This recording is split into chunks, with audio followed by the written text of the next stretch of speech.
She was beautiful, exquisite, a diamond of the first water. Hi, I'm Bob of Bob's Discount Diamonds. Not all of us can pay for diamonds made by Perrier and Fiji. Those are expensive, but I got great diamonds you're gonna love for a fraction of the cost. We got diamonds of the second water. Diamonds made by things such as Aquafina, Deer Park, and Dasani. But wait, there's more. Want an even deeper discount? Then you need to try diamonds of the third water. We got diamonds made with water out of those little cones you find at the doctor's office, the water fountain at your old elementary school, and the well water that your grandparents had. So don't spend a boatload of cash on diamonds of the first water. Get your diamonds of the second and third water at Bob's Discount Diamonds. Proud sponsor of B and Mama Needs to Read Romance. Hey everybody, I am so excited to bring you this book haul today. I've done my share of historical romance book hauls in the past, but this one is unlike any other. Why? Not just because I got all of them for free, or that the vast majority are used, but I'm actually going to be focusing on these more from an art perspective as opposed to an author perspective. I'm going to be looking at artists in step backs and covers. Yes, we are going to be talking about series. Yes, we're going to be talking about authors. We're going to be talking about the plots from time to time as well. But as I've evolved as an historical romance collector, I have become even more enchanted by the artists that have brought these stories to life, and I can't wait to share my acquisitions with you today. You may be asking yourself, B, how on earth did you get all these for free? Some of them were gifts, but the vast majority I got at a used bookstore because I used my store credit when I returned old books that our family didn't need anymore. I got $176 in store credit, and don't you know, I used every last penny. I even bought 2 books for my husband, so I feel very proud about that. But without further ado, let's get started. Let's talk about some of my favorite artists, some of the incredible art that makes these stories even more magical. I want to start with one of my very favorite cover and historical romance step back artists. That's Victor Godino. He's actually still on Instagram. He's doing lots of art still. He's alive and kicking in Miami, Florida. You can find him on Instagram, although many of his art is not safe for work. I will give you that caveat. But I want to talk about 3 books that he did and just talk a little bit about his work. Now, this is an artist who really works with vivid color. Striking, I would say, is one word to describe his art. He actually describes it as being almost to the point of grotesque. He loves to really do it up, play it up, the drama. And you can see that in his work. Here we have Catherine Sutcliffe's A Fire in the Heart. We have a mock keyhole cut out here, and then when we open it we see a gorgeous pastoral scene. Look at the clouds rolling in, the skirt. I love the way she's leaning into him and he is just holding on to her. It's gorgeous. It's gorgeous. Now, this one is book 1 of the Warwick Brothers series. I actually already own this one, the second book in the duology, My Only Love, with more art done by the fabulous Victor Godino. Loving that dress, the garden setting, and our handsome man.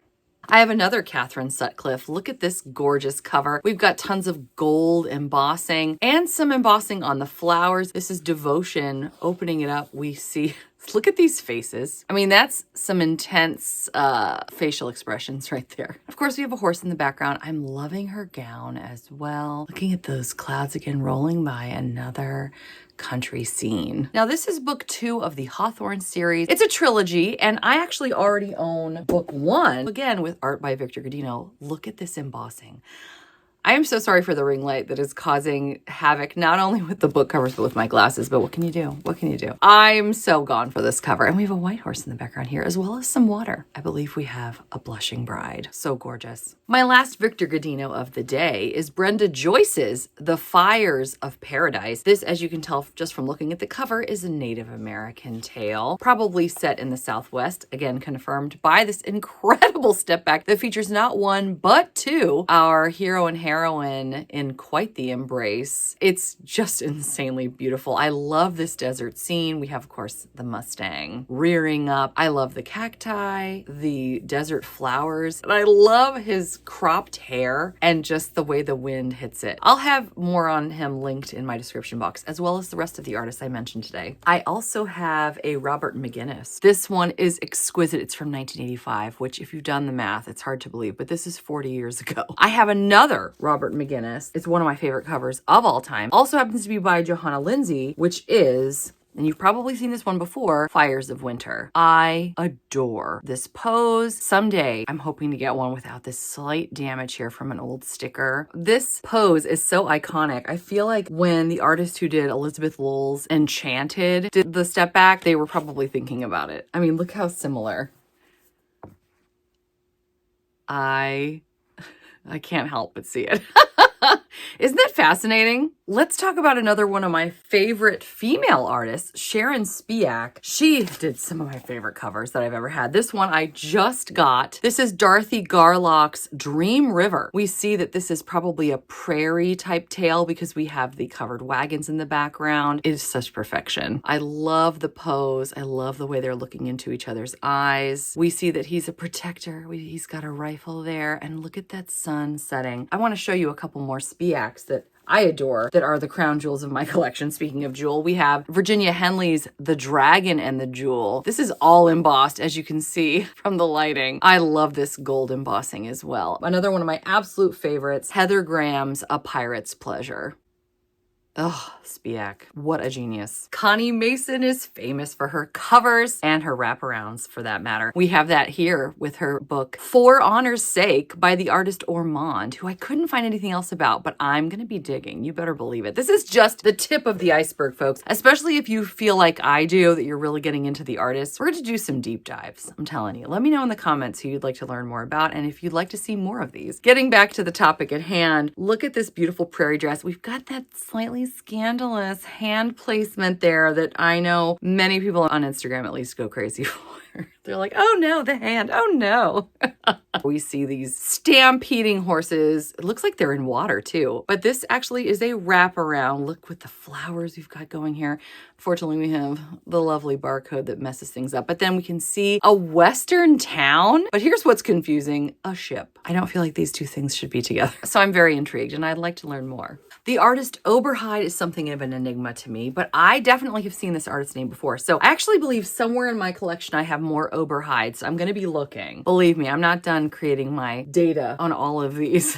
This is Linda Ladd's gorgeous lilacs on lace, and we have the lilacs here, and of course they're embossed. There's foiling covering the entire thing, which I just love. We then open it to a gorgeous 2-pager. Are you kidding? That's cover model Steve Sandalis. Lilacs, maybe Heather as well. Mountains in the background, a castle. We've got a tartan. What more could you want? A kilt.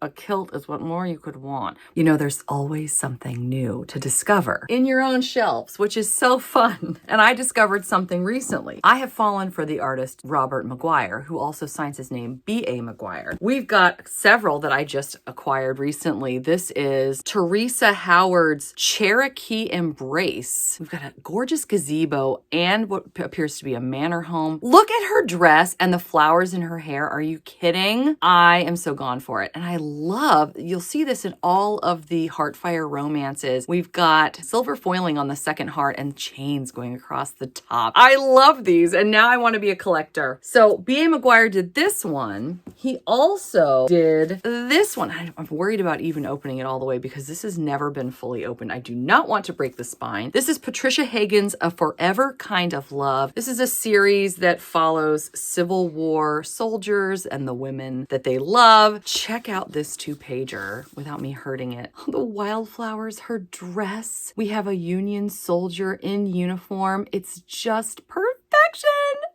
I love it so much. And I thought, you know what? I would love to see if I had other B.A. Maguires. Well, I don't have any listed in my data sheet. I have an Excel sheet, by the way. So I looked at the other one that I have from the same series. This is Heaven in a Wildflower. And wouldn't you know, this turned out to be a B.A. Maguire as well. Here we see a Confederate soldier. This is obviously in the South also because we have Spanish moss hanging. Look at these gorgeous flowers, and we've got a situation of only one horse. I've heard great things about this series. I'm very intrigued. And of course, now I need more Robert Maguire art. Oh my gosh, you're gonna love this little fun fact. So here we have another Linda Ladd. This is White Orchid. Again, we have gold foiling all across the front, embossing on the flower and the text. But we open it up to find a Roger Castell. This is also the artist who did the original Jaws movie poster. That's right, Jaws. And he's done this as well.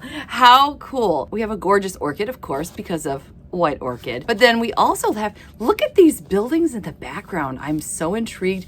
Mountains. I love this view. And of course we have Steve Sendalis yet again. The fact that I own a Roger Castell who did Jaws. Who would have thought that we were going to bring up the movie Jaws? You just never know. I was so excited when I saw this one. This is Elaine Kaufman's When Love Comes Along. We see another keyhole cutout here. And this is a huge one. We then open it to find a griffin. I love the artist Griffin. I feel like I can just see so far out and wide. It's like a breath of fresh air. It's gorgeous. And I love his suit. And look at his top hat. This is so fun. And I realized I have a couple more griffins that I adore. And they're both Jennifer Blake's, actually. Spanish Serenade and Wildest Dreams. Oh my gosh, this one. I know I've shown you this one before. The whimsy of the Spanish tile. I mean, come on. It's gorgeous. And then we see even more of her amazing work. We've got the flowers working around the borders too. In Wildest Dreams. Here we're seeing a lot of different scenes, but I just find this to be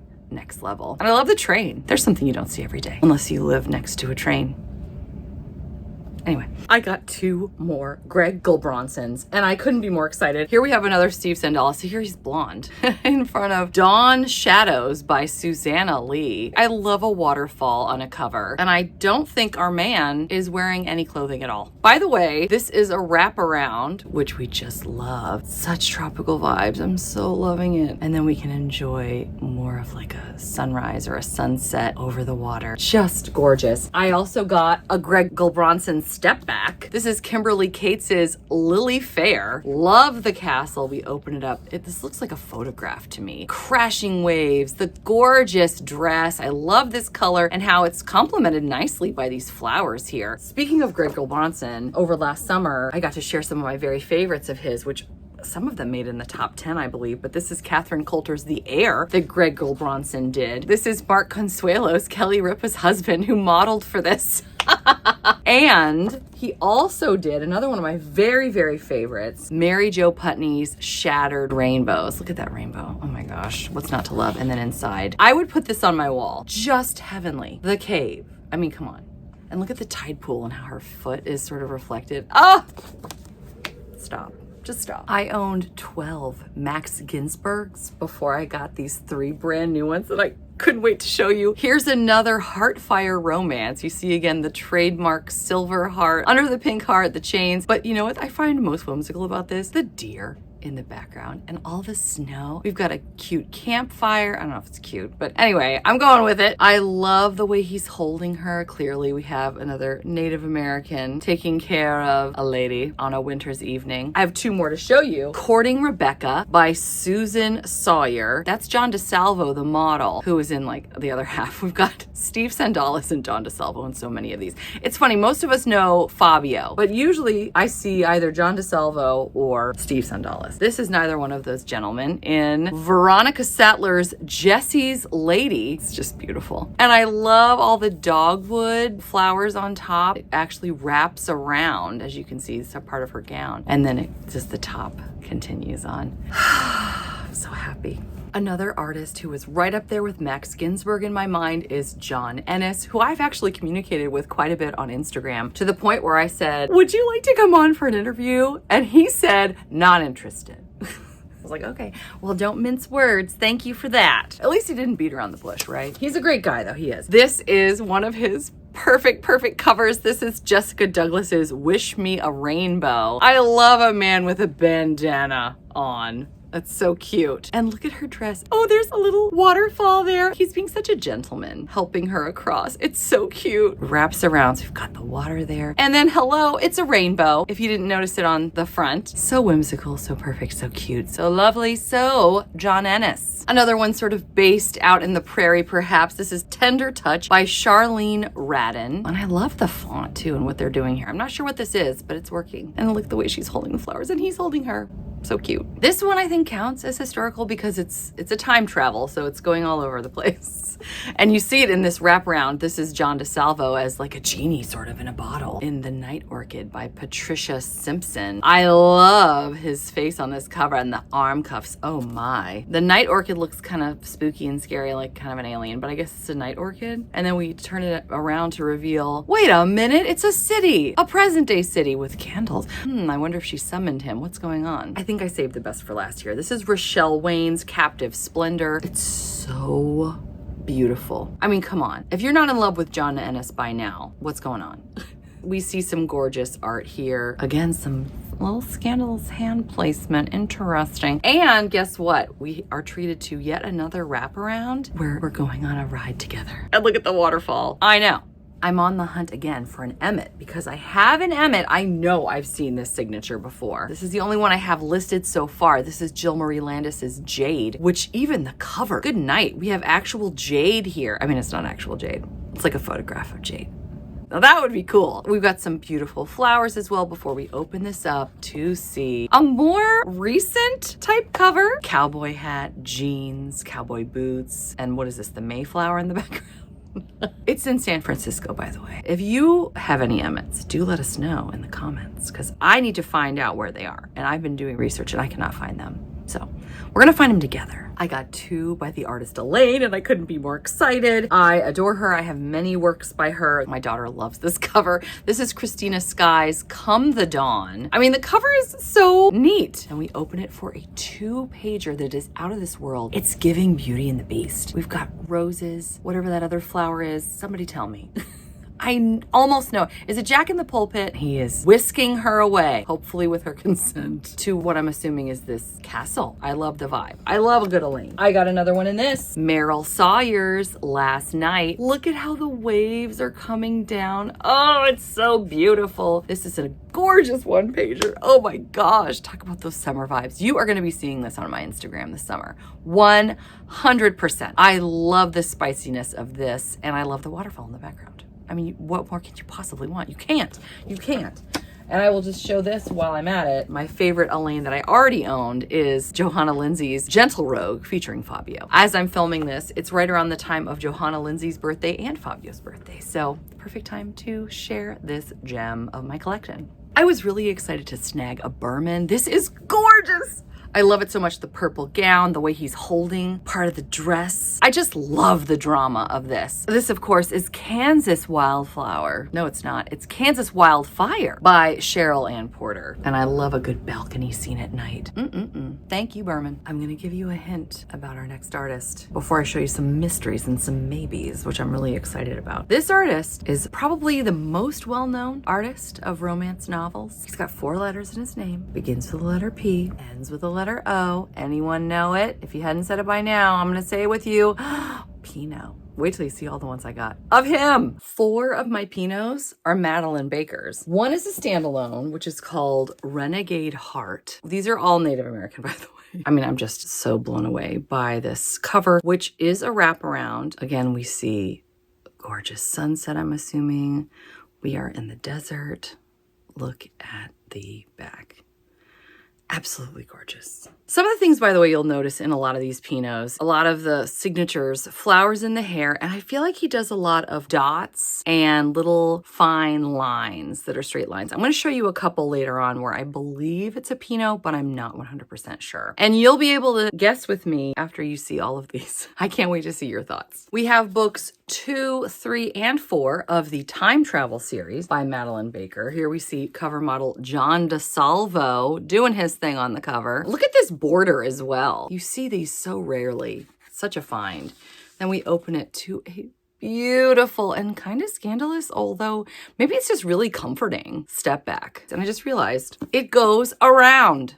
So he's reacting to this scene, which is covered with a barcode again. So annoying. I would love to know exactly what's happening, although that looks like a noose. So this is some major drama going on. Perhaps this is our heroine. We have to look to find out. Very well could be. appears that she's Native American, and he is not. This is book 3, Feather in the Wind, not to be confused with book 4, A Whisper in the Wind. I love this. You can really get a sense that she is from another time. Look again at this gorgeous border with the gold foiling. Oh, I'm so in love. We open it up to reveal another gorgeous one-pager. Looks really neat. Book 4 of the series also features a wraparound, unlike book 3. But of course, it doesn't have a step back. Lots of horses, many teepees. Quite the embrace. Wow. We move it around to discover.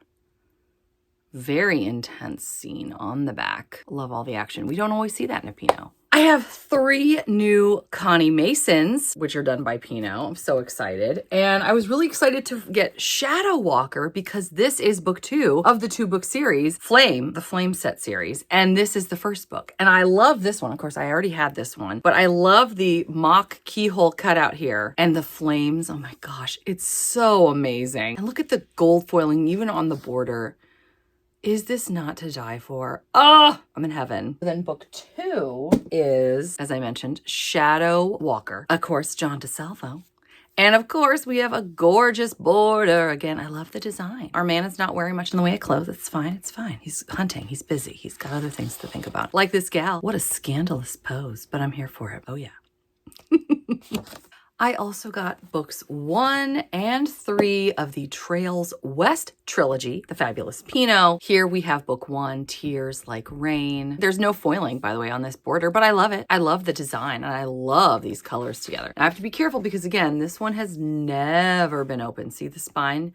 Pristine. So I gotta be careful while I show you. It looks like she's not letting him go until she gets some answers. It also appears that he is in the military because those are some soldier pants right there. We need some answers and we need them now. And we're not letting you go until we get them, John DeSalvo. I don't have book 2, Wind Rider, of the Trails West trilogy. It's my new main thing in my life that I need to do, but I do have book 3 of the trilogy. This is Sierra. Look at those mountains. I'm guessing, what are they, the Rocky Mountains? Oh no, wait, they're probably the Sierras. I love the arrowheads as well. How cool. We also have a mock keyhole cutout, which is neat.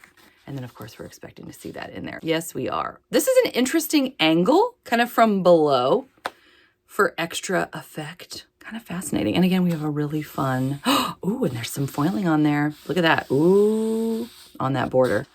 Love it. Interesting choices. I have 2 Denise Domnings. I love Denise Domning's covers and step backs. They're sort of legendary. In fact, we were looking at them the other day. These are the ones I already owned. This one always takes me back to Mardi Gras. But these 2 both feature Michael O'Hearn, who had a birthday earlier this year. And we celebrated him on my morning show. He's an interesting character. This is a gorgeous one done by, you guessed it, Pinot. And did he do this one as well? Yes, he sure did. Everybody knows this one.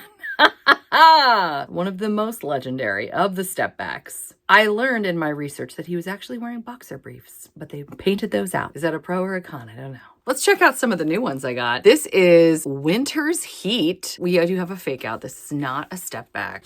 Just so frustrating. But I do love the border and I love the art, of course. This gentleman in this kind of pose does remind me quite a bit of some of the Amanda Quick and Mary Jo Putney covers that he's done. I actually looked just now to see if I could find one that was like a dead ringer, and they didn't have anything super close. So I thought, well, that may be unimportant. But if you want me to do a Pinot video on all his stuff, I'm happy to do it. Let me know in the comments. I also have one more Denise Domning Pinot collab that I just got the other day. This one has another fake out border, just so frustrating. And also another Steve Sandalis, by the way. This one, of course, is Spring Fury. I love the flowers. Are you noticing now what I was talking about? How a lot of the paint, it's like dabs or little teeny lines. And that's how you kind of know. This, by the way, is Topaz. I guess a sticker at some point ripped part of that off, but this is what the Topaz logo looks like. I'm always looking for that. And this, of course, is Steve Sandalis, who you will find on many spines of Topaz books. So interesting stuff. At least I think so. Some of the favorite books in my collection and favorite books of Mary Jo Putney's are from the Silk trilogy, and I've only had 2 up until this point. This one is the first one, Silk and Shadows. The whole thing has pink foiling on it just about with some incredible embossing. We then open it up for an incredible 2 page step back that somebody stamped from some library some long time ago. This, by the way, is done by Greg Gulbranson. This is not Pinot. However, he did lend his hand to some of the other ones. This is book 2, the one I just got, Silken Secrets. You can see some laser cutting fanciness here because we just can't cut these flowers out. We gotta show them off. So then we open it to my latest Pinot. Look at this. Stop. Just stop. Again, this is one of those rare moments where you get real action in a step back. I just love it. And look at her outfit and the way the cloth is moving. Get out of here. I mean, come on. And what's happening here? Like, I just want to read this right now. I'm so in love. I mean, even the horse has flowers in its hair. What more can you ask for? Well, the third one, Veils of Silk, which was in my top 10 over the summer. Again, we have a little bit of laser cutting. This one, I believe, is also done by Pinot. So he did 2 of the 3. I mean, this is just... it's another level. It's another level. Look at this. The excitement, the action, the danger, the romance, the exploring of something old. Probably should read summaries, but I don't want this video to be like 10 hours long. Okay, I lied to you earlier when I said that I only had 4 Madeleine Bakers because I had another one. I did not realize. We again have some really gorgeous designs on the border. This is, by the way, Chase the Wind. This has been opened, but the spine doesn't want to give too much, so I'm trying to be really careful. This, I think, is one of the only times, if not the only time, I've seen 3 couples in one step back. How cool. I love a brass bed in a step backer cover. This is Catherine Creel's Wild Texas Loving. If I didn't see Pinot's name signed here, I would never have thought, oh, this is a Pinot. This again, as you can tell, is a wraparound. We get another couple and then soldiers going off to fight. Very exciting. This one's redundant, but fun. Flora Spear's Lady Lure. It's a futuristic romance where we find that the step back and the cover are one and the same, except there's a moon and maybe a little more. Well, maybe they're not the same. I mean, it's the same pose, but we're getting more of them. And I guess it's a little more scandalous because there's legs in it. What is up with this incredible border? I'm loving it. One of my girlfriends on Instagram or YouTube, somewhere, Discord, was showing me that she got one of these. And I thought, I've got to get this. I mean, look at the word lure, what they've done with it. I need all of these. Adding on my list of things to hunt for. So fun. I love this one. I love the romantic vibes. This is The Captive by Paris Afton Bonds. I love her bare back and the way he's splaying his fingers over it. The flowers in her hair and just the way they're just gently snuggling one another. Oh, it's so cute. And in the field. Oh, look at the sea. Isn't this epic? Oh, it's gorgeous. This one looks a little rough. I don't feel like the way they cut the text around the hair necessarily works. Maybe this just hasn't aged all that well. This is Chasing Dreams by Jacqueline Reading. It's a topaz, and look, it's in pink. I love the wetland type vibe that we're getting here. Again, we get another wraparound, which is just beautiful, except for the barcode. Again. But then we've got some swans. Very lovely. And I just couldn't wait to add this to my collection. I love the pink too. That's something you don't often see. I saved my 2 most scandalous definite Pinots for last. Here we have Virginia Brown's Wildflower. We could have a wardrobe malfunction here, folks. It could be dangerous. So we gotta be careful. Thank goodness he's holding her dress up to help her. Although I don't know that she needs help because if we turn this around to the other side, look at the back. She's holding somebody up at gunpoint. What on earth? So she's fierce, which, you know, that's nice to see, I guess. And then, of course, we have a train, which, again, is very rare to see. Really neat. And last but most scandalous is Cassie Edwards's Wild Splendor. We have a Steve Sandalis. He's just minding his own business. He's just in a frame. There's nothing crazy going on. Or is there? Oh, wait a second. We have a keyhole cutout here, folks.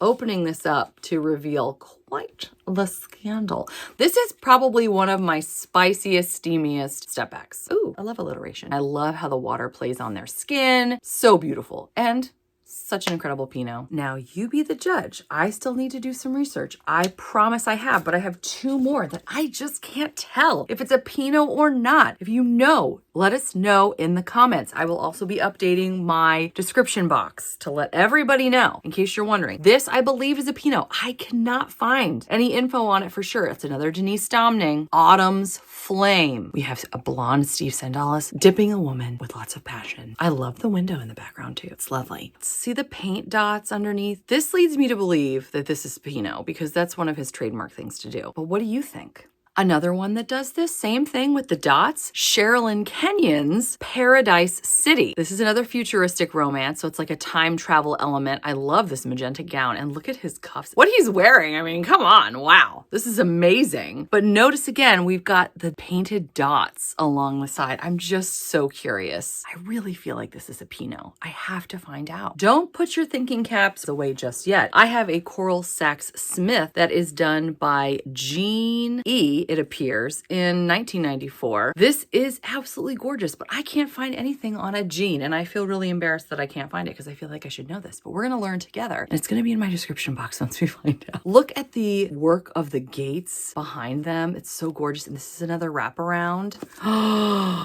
Oh, we see like a manor house in the back. It's giving kind of gothic, spooky vibes, and I'm here for it. Here's another one. I can see part of the signature. It's behind the title, though. This is Susan Sackett's Desires Chains, and under the S, we can see SE and 90 and maybe a C at the beginning. This, by the way, of course, is another Heartfire romance. Now we see a blue heart on the back, which I love, and of course, then the chains again. This looks like it's set in Greece. It's beautiful. It looks like the perfect thing to read for a staycation. If you think you know who this artist is, do let me know, because good night, they're just amazing. I feel like I'm so close to finding out who this one is too. We can see part of the signature here. I cannot tell what this is. It's driving me crazy. This is Too Tough to Tame by Deborah Camp. Guess what? Another Native American. Wow, there's a lot of these. I had no idea. But a lot of the best art, honestly, is done in Native American, if you hadn't figured that out by now. I'm just amazed. I'm loving the hand placement, her hand on him. He's holding her hand there too. Like, feel my heart.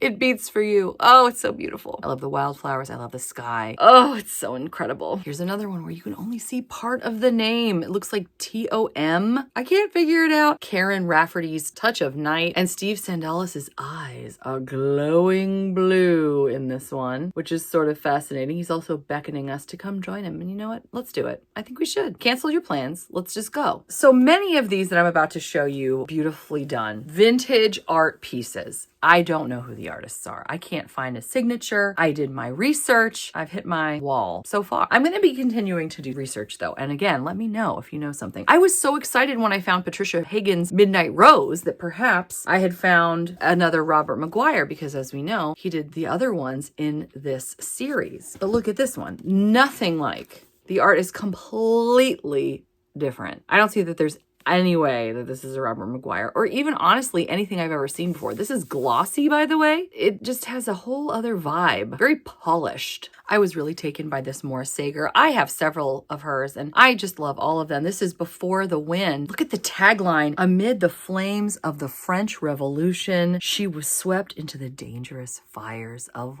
love. How fun. French Revolution. I know several of you that would jump at the chance to read this if you haven't already. Here's a gorgeous step back by the fabulous Brenda Joyce. This is The Game. Look at this cover. I love a mask on a cover too. Just heavenly. Then we're treated to this Irish pirate. He's supposed to be working for the Queen, but he captures Catherine Fitzgerald, who's just been released from a French convent. There's the French again right away. And she's supposed to be going to Ireland, but he intercepts her. And it makes it very difficult. This looks really cute and different. This is set in 1882, but the garb makes it look even later. This is The Last Bachelor. It actually says, would you dare to fall in love with the last bachelor? I love Bettina Cron's covers and step backs, and this one, again, is no exception. This is very vivid. I'm very intrigued as to who this is. Look at his suit. It's supposed to be set in 1882. Secrets are no fun. Secrets hurt someone unless they're Brenda Joyce's secrets. Another mask on the cover, which is gorgeous, covered in foiling. And then this beautiful step back. Oh my heavens. Look at the fountain. This gal has amnesia after a train accident. And unfortunately, she is unaware that she is a very wealthy heiress. She went out there to meet and marry his brother, who has now passed away. He's supposed to marry her, but can he? Can he?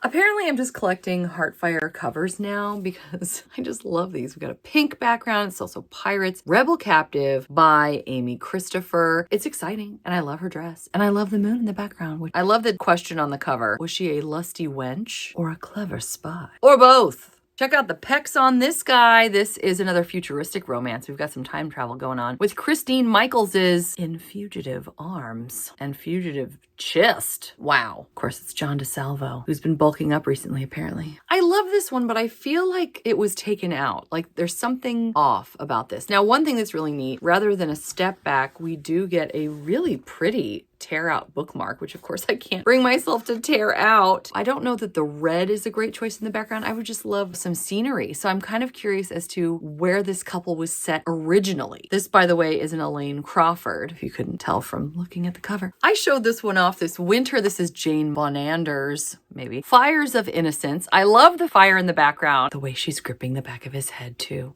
Yummy. Just yummy. Here's one that looks all kinds of fun. This is Bobby Smith's The Lady's Hand, and it says, unlucky at cards, lucky in love. Cool-headed and ravishingly beautiful, Brandy O'Neill knew how to hold her own with the riverboat gamblers on the Pride of New Orleans. Well, that's the name of the boat. So you see the couple together, sort of in a standoff. And then you see on the back, there's the riverboat. I just love that. Here comes one of my absolute favorites. You have to tell me if you love this one as much as I do. This is Joyce Brandon's Adobe Palace. Look at her dress and the mask. I love the background as well. Such a beautiful desert scene. But what really takes it over the top for me is the way her dress is laying out and the way he's kissing her neck. Oh my gosh. This is one of my favorite new covers that I've gotten in recent memory. I'm just so in love with it. And the flowers, I mean, oh, and I think honestly, we've got a huge amount of chest hair going, which is also kind of unusual. And that may do it for you. It may not. I don't know. I'm not mad about it. I just love this cover. Speaking of chest hair, we've got that and then some on Caroline Bourne's Emerald Dreams. This is a piratey, summery feel vibe island. It's a wraparound. Oh my gosh. I can't tell whether I like the front or the back more. Get ready. We are in a tide pool, folks. Look how gorgeous. Oh, I'm loving it so much. I'm so excited about this one. I loved the art in Connie Mason's To Tame a Renegade. The cover's pretty basic, except, I mean, we do have an embossed and foiled horse on the front, which is really cool. But then look at the back. Is this not exquisite? I am going crazy for the step back on the back. I wish I knew who the artist was. I need to find out. Speaking of summery island vibes, we have Deborah Mullins's Once a Mistress. Look how they're just swept away. I am going crazy over this one as well. I'm just so excited about all of these. This yellow dress, the necklace, and him, he's yummy. I mean, come on. He literally, by the way, swept her off her feet by swooping across the ship's deck on a rope to rescue her from her evil abductor. But now, Diana is the captive of this handsome, charming pirate, and who will save the beautiful heiress from the bold stranger whose burning kisses inspire such unmaidenly thoughts. Indeed, who will? I still wanted to rescue this cover and give it a good home, despite the fact that it got cut. I'm guessing maybe it got bent, and then finally it gave up the ghost. This is a time-swept novel, so we've got some time travel going on, but also kind of those tropical, islandy type vibes in A Love Through Time. I love the gold and the yellow against one another. So pretty. Okay, so the last one that I want to feature art on is actually kind of hilarious. This is Joyce Garlow's So Speaks the Heart. I'm not sure how we're supposed to feel swept away. I mean, am I ruining this for any of you? I don't mean to. This looks like Steve Carell to me. And he looks sort of like he's just like, well, let's go.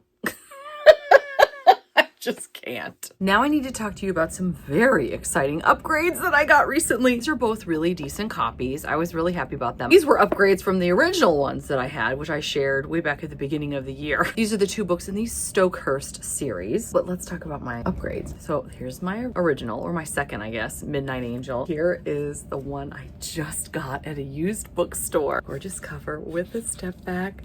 Look at this. I love the expressions on their faces, the home in the background, the flowers. I'm just so excited. Here's my original Prince of Dreams. Now I have this one. This almost looks like a children's book. Really, I mean, the cover looks like something I would have had in the 80s maybe. But then we open it up to reveal another gorgeous, gorgeous step back. His slacks. The leaves. Oh my gosh. Her red hair. And I love the plant in the foreground too. It looks real. And this is Elaine. Another Elaine. Oh, I'm so excited. Also, you may remember that Eloisa James actually shares her videos of models posing for her step backs and covers. For the longest time, I only had this one, but I was assured, as we see on the side and from the video itself, that there is more than just him like this, which, I mean, this is beautiful. And we have like a fake out border here. I don't know what happened. Now I've gone from this to upgrade. Here we go. Born to be Wild. Eloisa James is part of the Wilds of Lindo Castle. And I have the step back. Oh, I love it. And they put a fountain in the background. Just gorgeous. And that dress, are you kidding? Ah, it's so beautiful. This is a very nice cover of Bold Angel. I do believe that's John DeSalvo. And I love the dress. I do love this. It's kind of giving Princess Bride. Dread Pirate Roberts, there it is. But I feel like I've had this for a while, but I realized I had 2 copies. So this is the one that I'm probably going to keep. Although, you know what? I'm just going to keep them both. I'm going to keep them both because I love both of them. This one is, though, I think superior, especially with the fire in the background. They're on a rug. And it's 2 pages. I love her hair. This is almost looks like a Santa kind of getup.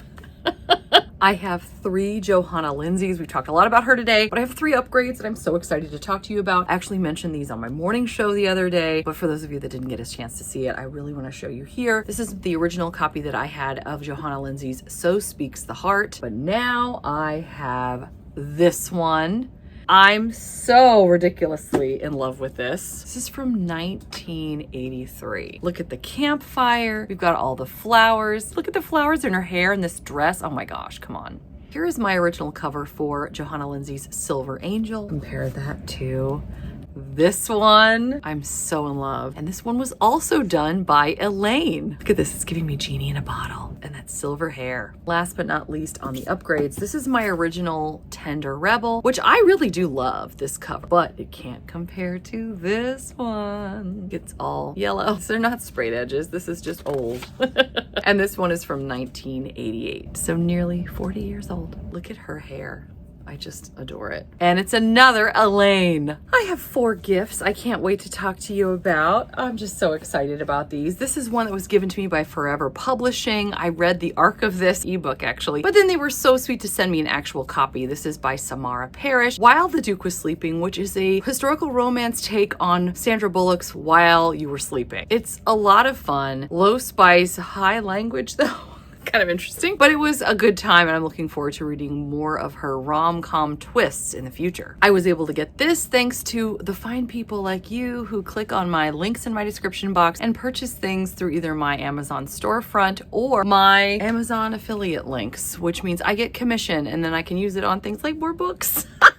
It doesn't cost you another penny though, by the way. This is The Duke Demands by Anna Harrington, which is going to be our Tea and Biscuits Historical Romance Book Club book for the month of April. Many people have already read it, but they're excited to reread it. They love it that much. I've never read Anna Harrington before. I'm really excited. It's set during a house party. There's a masquerade ball. She goes into the wrong room looking to set the record straight with a certain someone, ends up kissing a different someone than she thought. Very intriguing. Looks so fun. The fabulous Paige of Paige's Book Shack. I can't thank her enough. She sent these to me the other day. She's my channel member. I try to do things for her and then she sends me books, which I thought was so wonderfully generous of her. These were things for my wish list. We had The Perils of Pleasure by Julianne Long, which I am so excited that I now own, as well as Hotel of Secrets by Diana Biller. We had her on the Tea and Biscuits Book Club not too long ago because she wrote The Widow of Rose House, which was one of my favorite reads of 2024. That woman can write a cinnamon roll hero, mystery, a little bit of haunting. It was exceptional. And so many of us said, based on the cover, which I can show you, this cover doesn't necessarily say historical romance, but it is, and it is phenomenal. Seriously, pick it up. It's so good. And I'm really excited to read another book with some of the same characters, Hotel of Secrets. It's going to be mysterious again, historical romance. I cannot wait. Thank you, Paige, for both of these. The other day we had historical romance author Eliana Pierce on our Tea and Biscuits Book Club reading sprints, I believe actually on Tara's channel. She talked about Julia Quinn's The Secret Diaries of Miranda Cheevers, of Miss Miranda Cheevers, being one of her favorite historical romances and her favorite Julia Quinn. So when I saw this the other day, I had to pick it up.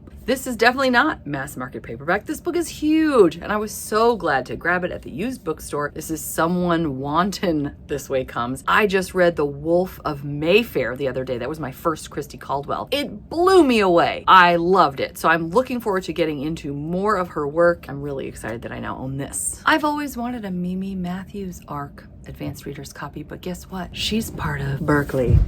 Oh, it looks different here. They've changed their logo since. But she's part of Berkeley, which means they're never, ever, ever going to give me an ARC. But you know what? That's okay, because I'm just going to get her books for a less expensive price at a used bookstore, because I'm still obsessed with her ever since A Holiday by Gaslight, which everyone, even people who don't enjoy historical romance, say it's one of their favorites. What's neat too is this is now another book in the same series. I've got books 1 and 2 of The Bells of London. This is The Siren of Sussex. And now I have The Belle of Belgrave Square. How perfect. I grabbed 2 Evilise. I haven't read her yet, but I've been communicating with her a bunch on Instagram. She is hilarious, actually. These are the first 2 books of her Last Chance Scoundrel series, the third of which was published in 2023. So it very well could be ongoing. Here we have book 1, The Good Girl's Guide to Rakes, and book 2, How the Wallflower Was Won. I was also able to get book 5 of the Scandalous Gentleman of St. James series. This is A Tempest of Desire. I love this cover. It's another beachy vibe one. It's so beautiful, and I cannot wait to get into this series, which I've heard is fantastic. I was so excited to get the very first book of the Liars Club series by Vivian Lorette. I've heard so many amazing things about her. I haven't read her yet, and I grabbed her ARC for the second book in this series, The Trouble with Inventing a Viscount, which I still haven't read yet, despite the fact that it came out in, I want to say, November of 2024. It was just so busy then. So I'm going to read it, and I'm going to read this one as well. Book 3, by the way, This Much Is True, is expected to come out this year. I was so excited when I found this one, which is last but not least in my list today. This is Tempest by Beverly Jenkins, book 3 of the Old West series. I've heard so many people say this is their favorite Beverly Jenkins, so I'm really excited to give this a whirl. I already own book 4, the fourth and final, Wild Rain. Well, you've done it. This was hard work. Thank you so much for joining me. My local library is having a sale, so I'm heading over there to see what kind of treasures I can pick up. 50 cents for mass market paperbacks, $1 for trade paperbacks. I'm doing this as part of the Ever After-a-thon because our fearless leader, Crystal, has asked us to show some love to our local libraries. And as a member of Team Traveler, I'm trying to go via time travel. Let's see if this works.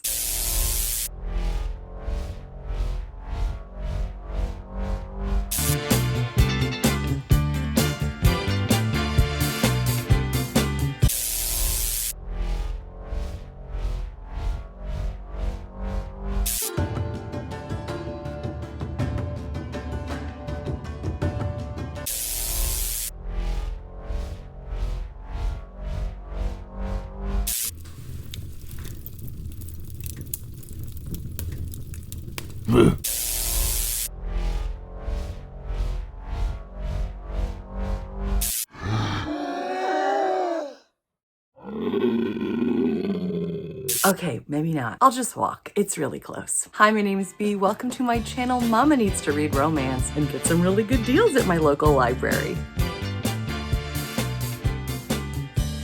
Wait until you see all of the incredible books I got today. Let's start with some historical romances and historical fiction that I picked up, and I'm so excited to share with you. This is Renee Ann Miller. I've never even heard of this author before, so I was especially excited to pick it up. This, by the way, is book 6 of her infamous Lords series, titled Never Marry a Scandalous Duke. This has so many tropes I enjoy. She's an entomologist who wants to study butterflies, but one night at a masquerade ball, she is pulled into a dark corner and kissed senseless by a rake who believes her to be someone else. Well, now she's ruined, so he agrees to help her because she's going to be helping him with his 2 wards. He agrees to let her use her dowry to continue her research, which we love that. And it ends with the question, can their matrimonial experiment possibly end in real love? I need to find out. From the 1800s to the 1930s, here's Amanda Quick's The Lady Has a Past.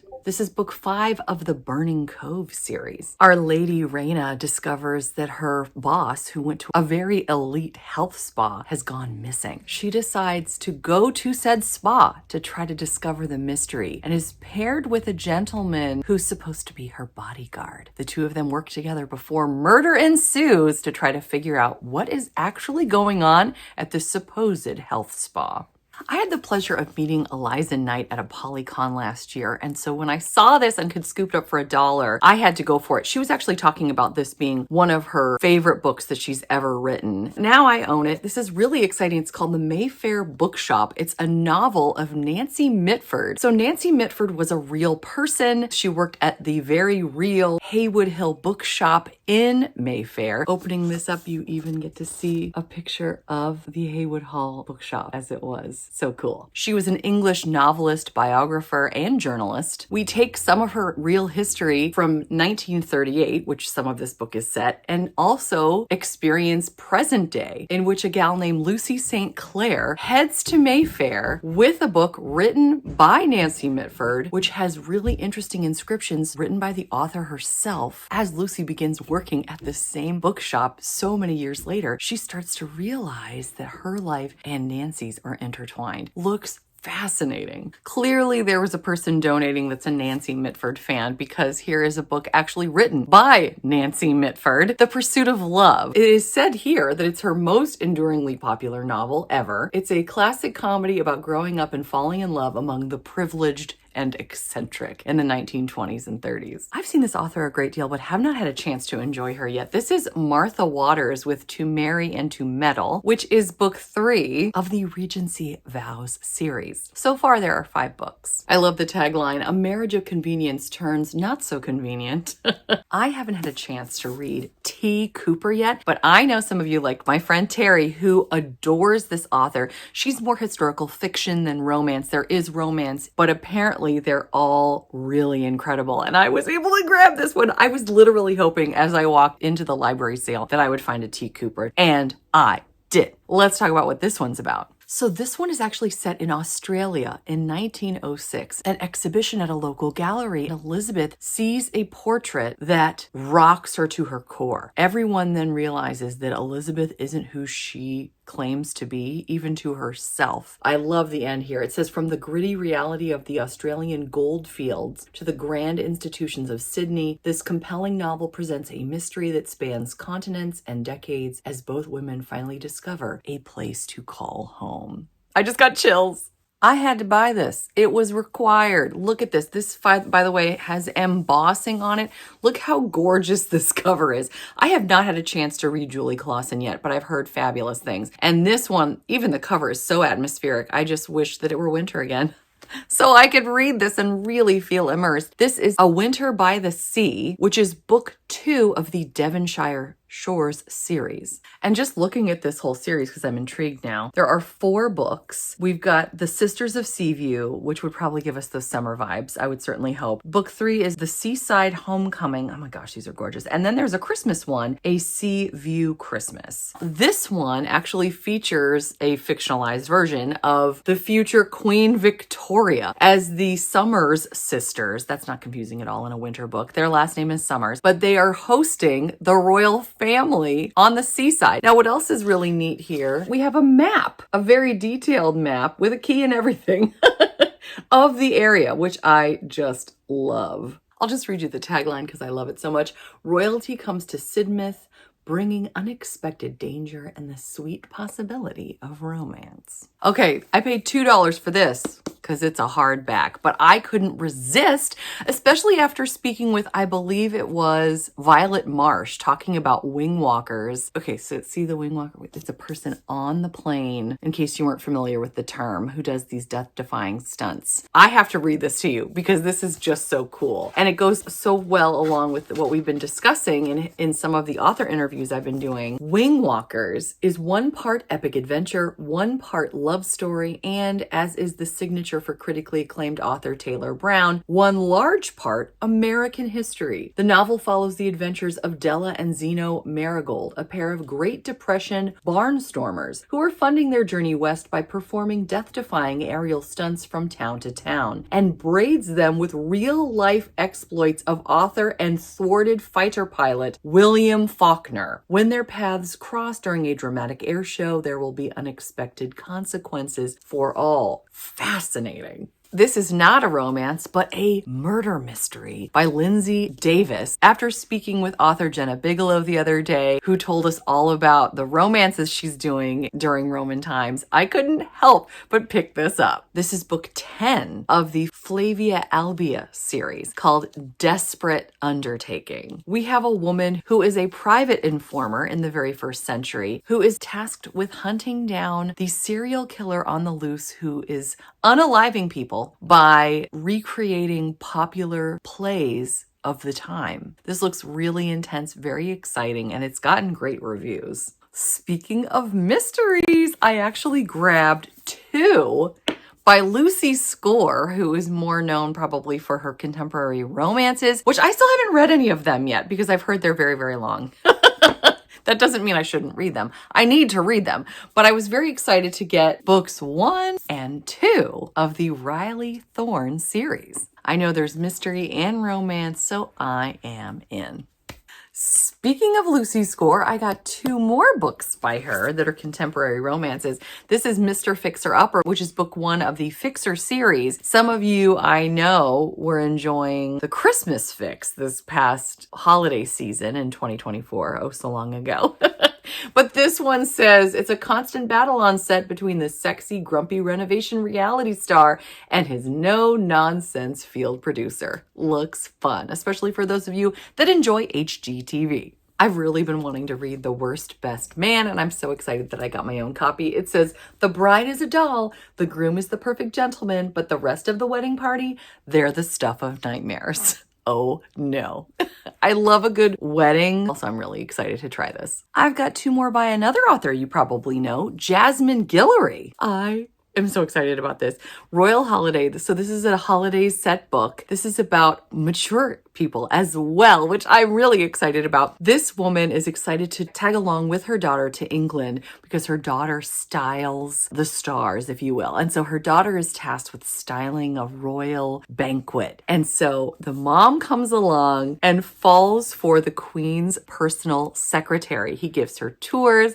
They start to fall for each other during the holidays. But what's going to happen by the time New Year's hits? I can't wait to read this during the holidays. I also got the last book of the Wedding Date series. This is book 6, While We Were Dating. I didn't realize this was part of a series, and I've had The Proposal, which is book 2, for quite some time, and that one is a baseball set one. I want to read it during baseball season. This looks so cute too. We have Anna Gardner, who is a famous actress, and he is tasked with helping her become a household name. He's an ad guy. Some flirtations turn real. I love a good celebrity romance, so I'm all in for this. From fictional actress Anna Gardner to real actress Ava Gardner, I couldn't help but grab this because I love old Hollywood, I love old music, and this is Heather Webb's Strangers in the Night, a novel of Frank Sinatra and Ava Gardner. It was the tumultuous romance that scandalized the world. Frank Sinatra and Ava Gardner fought, loved, and lived life to the hilt. Now their unbridled story is brought vividly to life with this book. I'm really excited. I was so excited when I found this because I've actually gotten to meet Thien Kim Lam at a book signing event for Julie Soto. And this one is set in New Orleans during Mardi Gras. So sometime during Mardi Gras, I definitely want to read this story. During the divine madness of Mardi Gras, 2 lovers ask, can a big easy fling become the real thing? Let's find out. We've had Denise Williams on the channel before when she's been promoting her latest work, which looks super cute, and I definitely need to read, Just Our Luck. This one looks like all kinds of fun too. It says, can one daring to-do list and a crash course in flirtation turn a type A overachiever's world upside down? I think so. Now, I already owned this, The Switch by Beth O'Leary, about a granddaughter and grandmother who switch places and find love, one in the city, one in the country. Everybody I know has read this and just loved it. I just haven't gotten around to it yet. But I was really excited to grab another book by her. This is called The No-Show. I've got to read this. 3 women are strangers who have only one thing in common. They've all been stood up on the same day. The very worst day to be stood up, what would that be? Valentine's Day. And unbeknownst to them, they've all been stood up by the same man. Once they've each forgiven him for standing them up, they're all in serious danger of falling in love with a man who may have not just 1 or 2, but 3 women on the go. Is there more to him than meets the eye? Where was he on Valentine's Day? And will they each untangle the truth before they all get their hearts broken? What on earth is going to happen in this? I have no idea. Is he triplets? I don't understand. I already own the hardback of Hello Stranger by Catherine Center. I just love it. I actually got this at a used bookstore, but I don't know that I need a big hard copy anymore. I actually read the arc. I so enjoyed it, about a woman who's face blind, who falls in love with 2 different men. What is she going to do when she can't tell them apart? It's so good. I actually now have the paperback. It's not quite as beautiful. There's no flowers, but I feel like there's just more room for it, and I'm looking forward to donating the hardback because I think it'll make someone very happy. This one looks like all kinds of fun. I couldn't help myself. This is Alicia Rye's Partners in Crime. It looks like we've got a curvy heroine too, which I love, but it says Indian matchmaking, the show, meets the movie Date Night in this fun romantic adventure. One of the taglines is, if getting back together with an ex is a bad idea, getting kidnapped with him is even worse. I need this in my life. This looked so cute. I had to get it. This is book 2 of the Skymar series, and Skymar being the island in which these books are set. We have a woman named Penelope who is all about positivity. She has fairy-like qualities. She loves to sing, and she's bringing a lot of sunlight to this really dark family that includes a 7-year-old girl, a sad grandfather. She really turns everything around, and there's 2 adult brothers who apparently are both vying for her hand. So this looks like all kinds of fun, and I can't wait to dive in. I'll close with a sapphic contemporary romance, which has a summary that ends in quite the cliffhanger. We have Ellie Oliver, who fell in love last Christmas with a woman who broke her heart. She's down on her luck in every possible way, decides to work at a coffee shop. Her boss, Andrew, asks if she would be willing to marry him so that he can gain his inheritance, which would also help Ellie with her financial woes. The problem, when Andrew introduces his new fiancée, Ellie, to his sister, it turns out that his sister is the woman that broke Ellie's heart last year. What is she going to do? Well, those were my books. Can you believe it? I'm so excited. I wound up spending this much for all of those incredible books. Don't forget to show your local library some love by either attending one of their sales or checking out some books. Another way to help some of your favorite authors is to request them at your local library if your library doesn't carry those authors. It's been ages since I've done a contemporary and fantasy romance book haul, and I can't wait to show you all my new treasures. Hi, my name's Bea. Welcome to my channel. Mama Needs to Read Romance, and share with you even the books that someone chewed up. Anybody know? Anyone? Buddy's not talking. Let's get started with an event that I got to attend not too long ago, and it was for the fabulous Olivia Dave. Many of you know that right now she has a brand new, very different romantic comedy out, Zom Rom-Com, featuring a gorgeous plus-size heroine who is a human and a vampire who is all about fashion. And the 2 of them have to work together to bring down the zombies. What was really cool is because I got to go to this event, it actually came with other cool stuff. So this is actually another book cover that can go on top of it. How cool is this? Isn't this amazing? Look at this.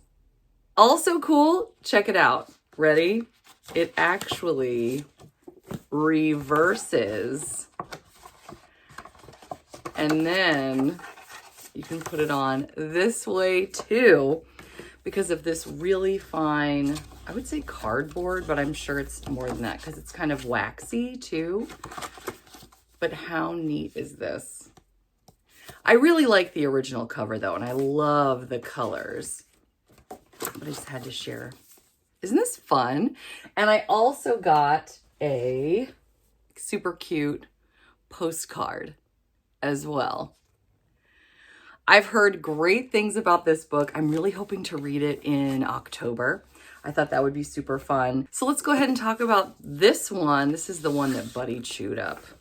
Thankfully, he left the cover so I can hold it and people won't know that he chewed the dickens out of it. So I gave this 6 stars. Now, this is a bittersweet romance. Well, no, I would say fiction, honestly, because there are romantic elements, but it's definitely heavier than most things that I've read. I've talked about this before. It's been one of my favorite reads of the year, and it was given to me by the publisher. And it hasn't gotten as much buzz as I think it really deserves. And I feel like this cover is going to turn off a lot of romance type readers who would just be like, okay, this is some kind of weird mystery or something. But this is set on an island off the coast of Scotland called Stenland, where 3 women every skeld season become skelds, and we never know when it's going to happen, but they wake up with 3 bars across their forehead, and then whoever they look at turns to stone. Now, the skelds only last for 3 months, and then they can go back to life as normal, but our heroine is terrified that someday she will become a skeld. So she leaves the love of her life behind on Stenland so that she can try to live a life somewhere else where she will never potentially turn him to stone.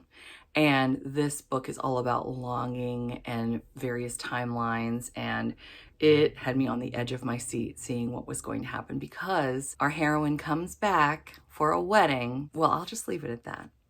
It's a roller coaster. Let's talk about some recent books I got that have gorgeous, gorgeous sprayed edges. We'll start with The Make-Believe Match by Melanie Harlow. This is book 3 of the Cherry Harbor series. And I'm guessing there's an engagement that happens because, oh my gosh, this is gorgeous. Now, speaking of gorgeous, look at the original cover. I'm not really sure why we needed, I think what it's now called a discreet cover, because I mean, come on, look at this. It's gorgeous. But I was really excited to nab this. This is, again, my very first physical Melanie Harlow, and I've heard amazing things about this author. I did actually read Tease, and I had the audio. I got the Audible for that, and that was good. This looks so good. This is about a fake marriage of convenience, as they also say, because she needs to save her family's ski lodge, and he wants to help bring her family's resort to its former glory while also getting revenge on his former boss.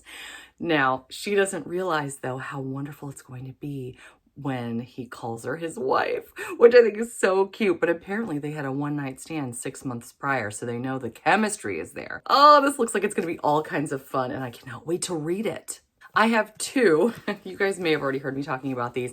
These are extra spicy, but the writing is so exceptional. I adore these books, despite the fact that, as I mentioned, they have some more mature themes than I'm used to in my books. But this is the first book and the second book of the Mountain Men Matchmaker series. The next one is coming out in November, and I cannot wait. But we have some gorgeous, because they're mountain men. We've got plaid, and then also there's a goat featured. I love how there are plus-size heroines. Our author features animals over and over again, and it's just so beautifully done. I love the entire ensemble cast. This guy has a cat named Milkshake because she brings all the boys to the yard. He even wears it in a baby carrier on walks.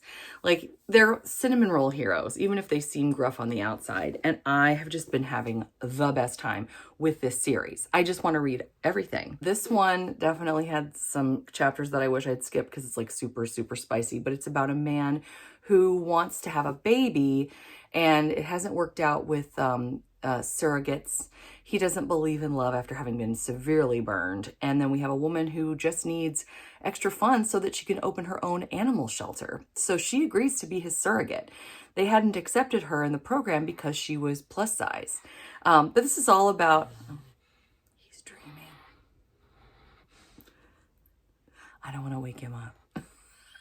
Sorry. Anyway, I lost my train of thought. It's adorable and also somewhat spicy, but I just love the way he loves her. Oh, it's so wonderful. And then this one is an enemies to lovers. She's recently gotten divorced, and the two of them are forced together at their destination wedding, which there's so many fun beachy vibes on this one, which you wouldn't expect, but they have a nice long segment that's set in Mexico for the wedding slash honeymoon. But they start to realize they have chemistry, and then some, I guess, friends with benefits really becomes way more. Oh, it's so good. It's so good. Speaking of beautiful sprayed edges. Now, this is completely just, still pretty. I mean, look at that. That's lovely. I love this color. It's one of my favorites. This is the first book of the Tomes and Tea series. I've been dying to read this. I've heard a million fabulous things. This is a sapphic romance mystery in which we find two women who open up a tea shop at the edge of dragon country. So this is like a cozy fantasy. One of them is a mage, so we've got magic going on, and the other one is, I believe, a bodyguard, one of the queen's private guards. So there is some craziness that goes on with the queen as well. It looks like it's really exciting because at one point somebody gets kidnapped and held for hostage. I'm curious to see how that plays out in a cozy fantasy. But it says it's a cozy fantasy steeped with love and anything that has a lot of tea in it. I've just heard 1,000,001 great things. So this is on my list of things to read. There are 4 books in this series so far. I don't know if there will be more. The last one was published this year, Alchemy and a Cup of Tea. So really looking forward to this one. This one I also got from a Harlequin box, The Heart of the Sun by Mia Sheridan, who I have not yet read. We're looking at a solar flare that actually creates an apocalypse, essentially. The first half of this looks like it's just adorable. We have a woman who's a rising pop star and her bodyguard. So it seemed like a regular type of bodyguard romance, but then we're put into the apocalypse. I'm not sure that I can read an apocalypse romance. I have a feeling that it would sink into my subconscious and I would start having nightmares. If you've read this, do let me know what you thought. Let's talk about another Mia Sheridan. This is the one that everybody seems to know, Archer's Voice. I keep putting this on hold at the library because I know my library has it, and then each time I just run out of time.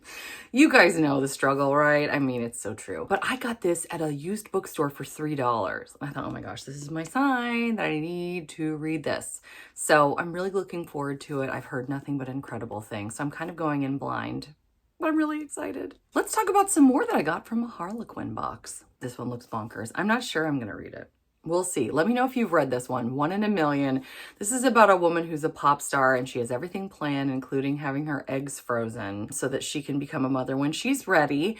And one of her eggs accidentally gets used. So now she has a daughter, and her biological father, the biological father of the daughter, is reluctant to share her. So yeah. This one looks really good. Scott and Bothered by Alexandra Kiley. And she also wrote Kilt Trip. So clearly she does a lot of contemporary set in Scotland. Looks super fun. This is about a second chance romance, really. It's 2 people who broke one another's hearts, and now for their very own reasons, they are going on an 80-mile, I believe, trek through the Scottish wilds. And they each are working on their own project. He's a photographer, she's a writer.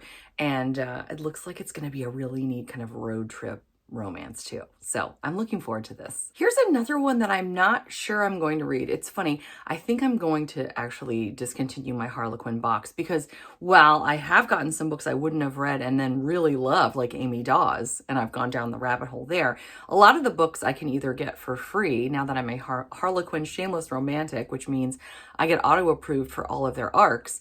But I mean, it's kind of silly to get a $50 book subscription, especially while I'm trying to start really cutting back and save money when I can get these books from NetGalley for free months in advance. So I feel a little bit silly because I almost got this one a couple times and I thought, well, when it was an ARC. And I thought, well, I don't know. It's 2 med students and they're having a very difficult time acclimating to the culture.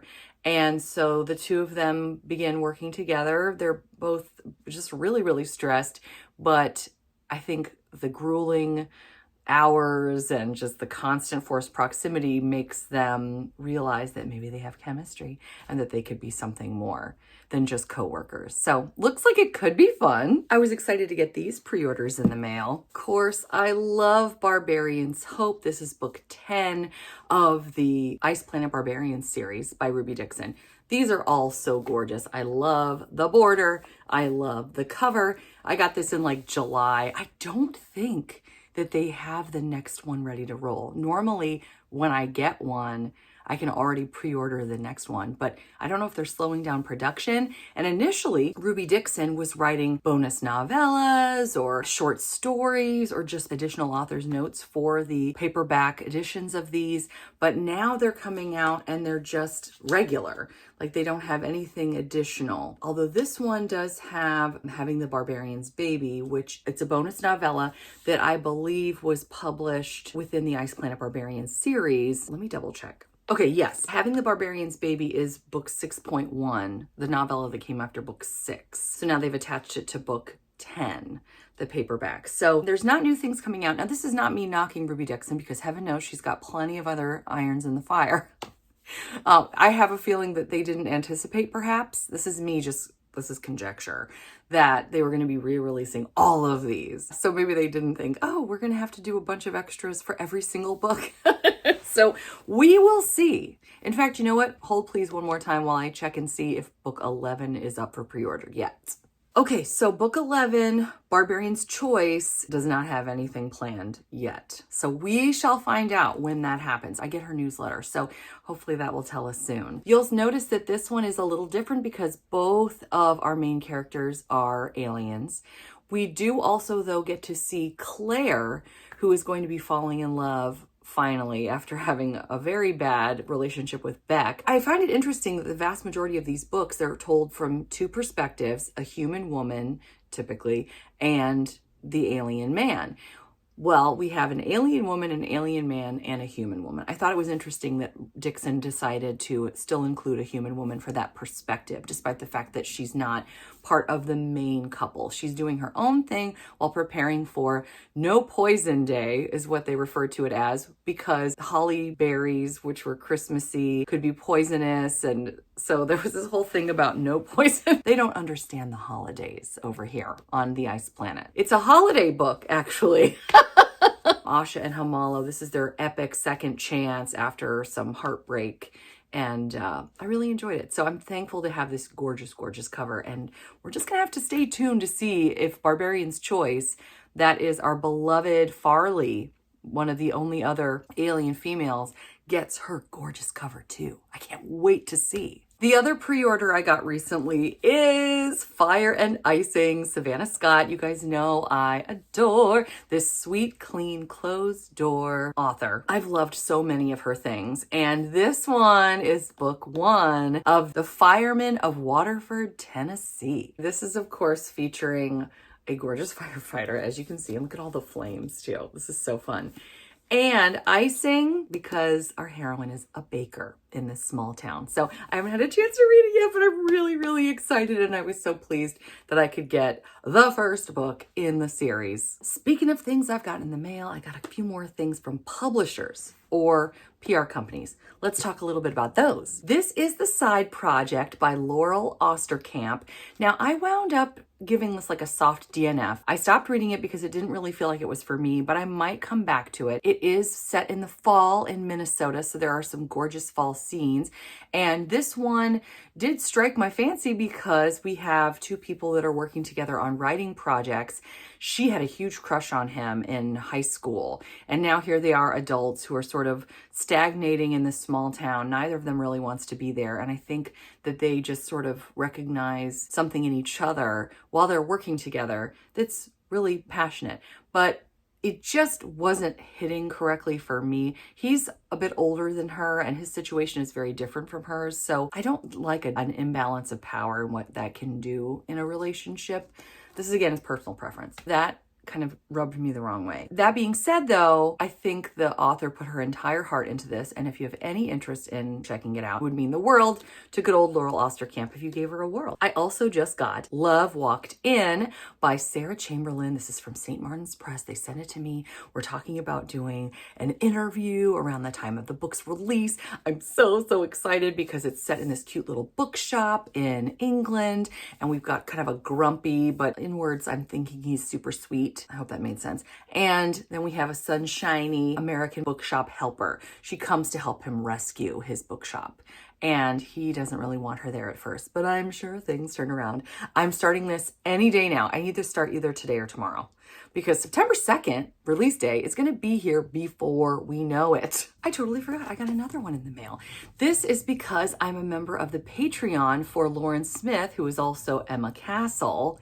Lauren Smith is her historical romance pen name, and then this is her contemporary in like fantasy paranormal pen name. And I was really excited about this. It's funny, I shared this with my channel members during one of our channel members only live shows, and they were like, oh, this is like the movie The Labyrinth, which my husband's thrilled. So this is all about a woman who rescues a barn owl, but it turns out to be King of the Fae, and he says that, well, now you're mine unless you can get out of this maze within a month. They've got some beautiful pictures inside. Oh wait, I think I've got another one to show you too. Oh yes. I mean, it's just gorgeous. And I'm really intrigued to see what's going to happen. So yeah, looking forward to this one. Thank you, Lauren / Emma. You know, speaking of Lauren, I was really lucky to have her on my show when we were doing book club for Tea and Biscuits, and we got to interview her, which was so super fun. And I've also had a chance to have the fabulous Denise Williams on my morning show, which I have not been able to bring back up again yet, unfortunately. But it was really great to have her on last spring when this came out. This is about a gal who wins a lottery ticket and a guy's the donut shop owner. Or no, I think they win the lottery ticket together. Oh, it says, okay, a lottery ticket, look at me. A lottery ticket plus donuts equals love in the steamy new fake dating romance. Oh my gosh, I'm so excited. And when she came on, she actually did, I think she had donut stickers that she gave away, which was super cute. But yeah, this looks fun and I'm really looking forward to it. Now, I haven't had Julie Soto on my show, but I actually got to meet her in person when she teased this book, Not Another Love Song. And at the time, it was being referred to as Heartstrings, and then they changed the title. I got to meet her for Forget Me Not, and I even won, I don't feel like getting up. I'll get up in a minute and show you. I won the European cover of Forget Me Not, which was really cool. I think it was the British cover. Not Another Love Song is like a fanfic of Kylo Ren and Rey, I think. I don't watch Star Wars. But anyway, I really enjoy this. We have two people who have to face each other on stage in the New York Orchestra. I think they named it like the Manhattan Orchestra. It's something that's not real. The Manhattan Pops. It's an enemies to lovers, super, super intense, spicy, fun ride. He's a huge star who might be fizzling out. She's up and coming. It's really good. Okay, I got up because I had to. This is the American cover for Forget Me Not, which is signed by the author because I got to meet her. Oh, and I got the bookmark, which is so fun. And then she signed it. If I can find it. Boop. And I got this one. This is the British cover, I believe. And I think she signed this one too. Oh, she did. I just love that I have both of these. It's so cool. So anyway, but I had those before. Let's talk about something I did not have before. Rebel Without Claws, Juliet Cross. This is book 1 of Southern Charm, which is a spin-off series of another series, of course, the Stay a Spell series. I just grabbed this for a couple dollars at a used bookstore. And I mean, this thing is huge. It's bigger than most of her other books. Yeah, it's over 400 pages. How is that possible? And it looks like it's never even been read. I mean, it's gorgeous. So I was really excited to have this one. Now, my favorite one is the one I already own, which is Don't Hex and Drive. I think I had her sign this too when I met her. That's right. Okay. Not only are we going to look at this really cool bookmark, I know that I didn't just get these. Aw, he's resting. Oh, he went back over. Look at that ear. I hope you like dogs. I know a lot of you guys are cat people. I'm sorry about that. Maybe he's channeling his inner cat. Anyway, I bought this art print at a Polycon as well when I got a chance to meet her. Got her to sign it. Okay. This is not a book I just got. Let's go back here. This one features the children or the daughter of the two people from this one. Our hero is a werewolf, and our heroine is a witch She is what is she? Celine. Oh, she's an aura witch. And Ronan, who is like a motorcycle guy. I think he's a werewolf. Yes. Okay. So this is going to be really fun. I'm really excited about it. I love Juliet Cross. But as always, her books are a little too spicy for me. But I get by. We talk about this all the time. Anyway.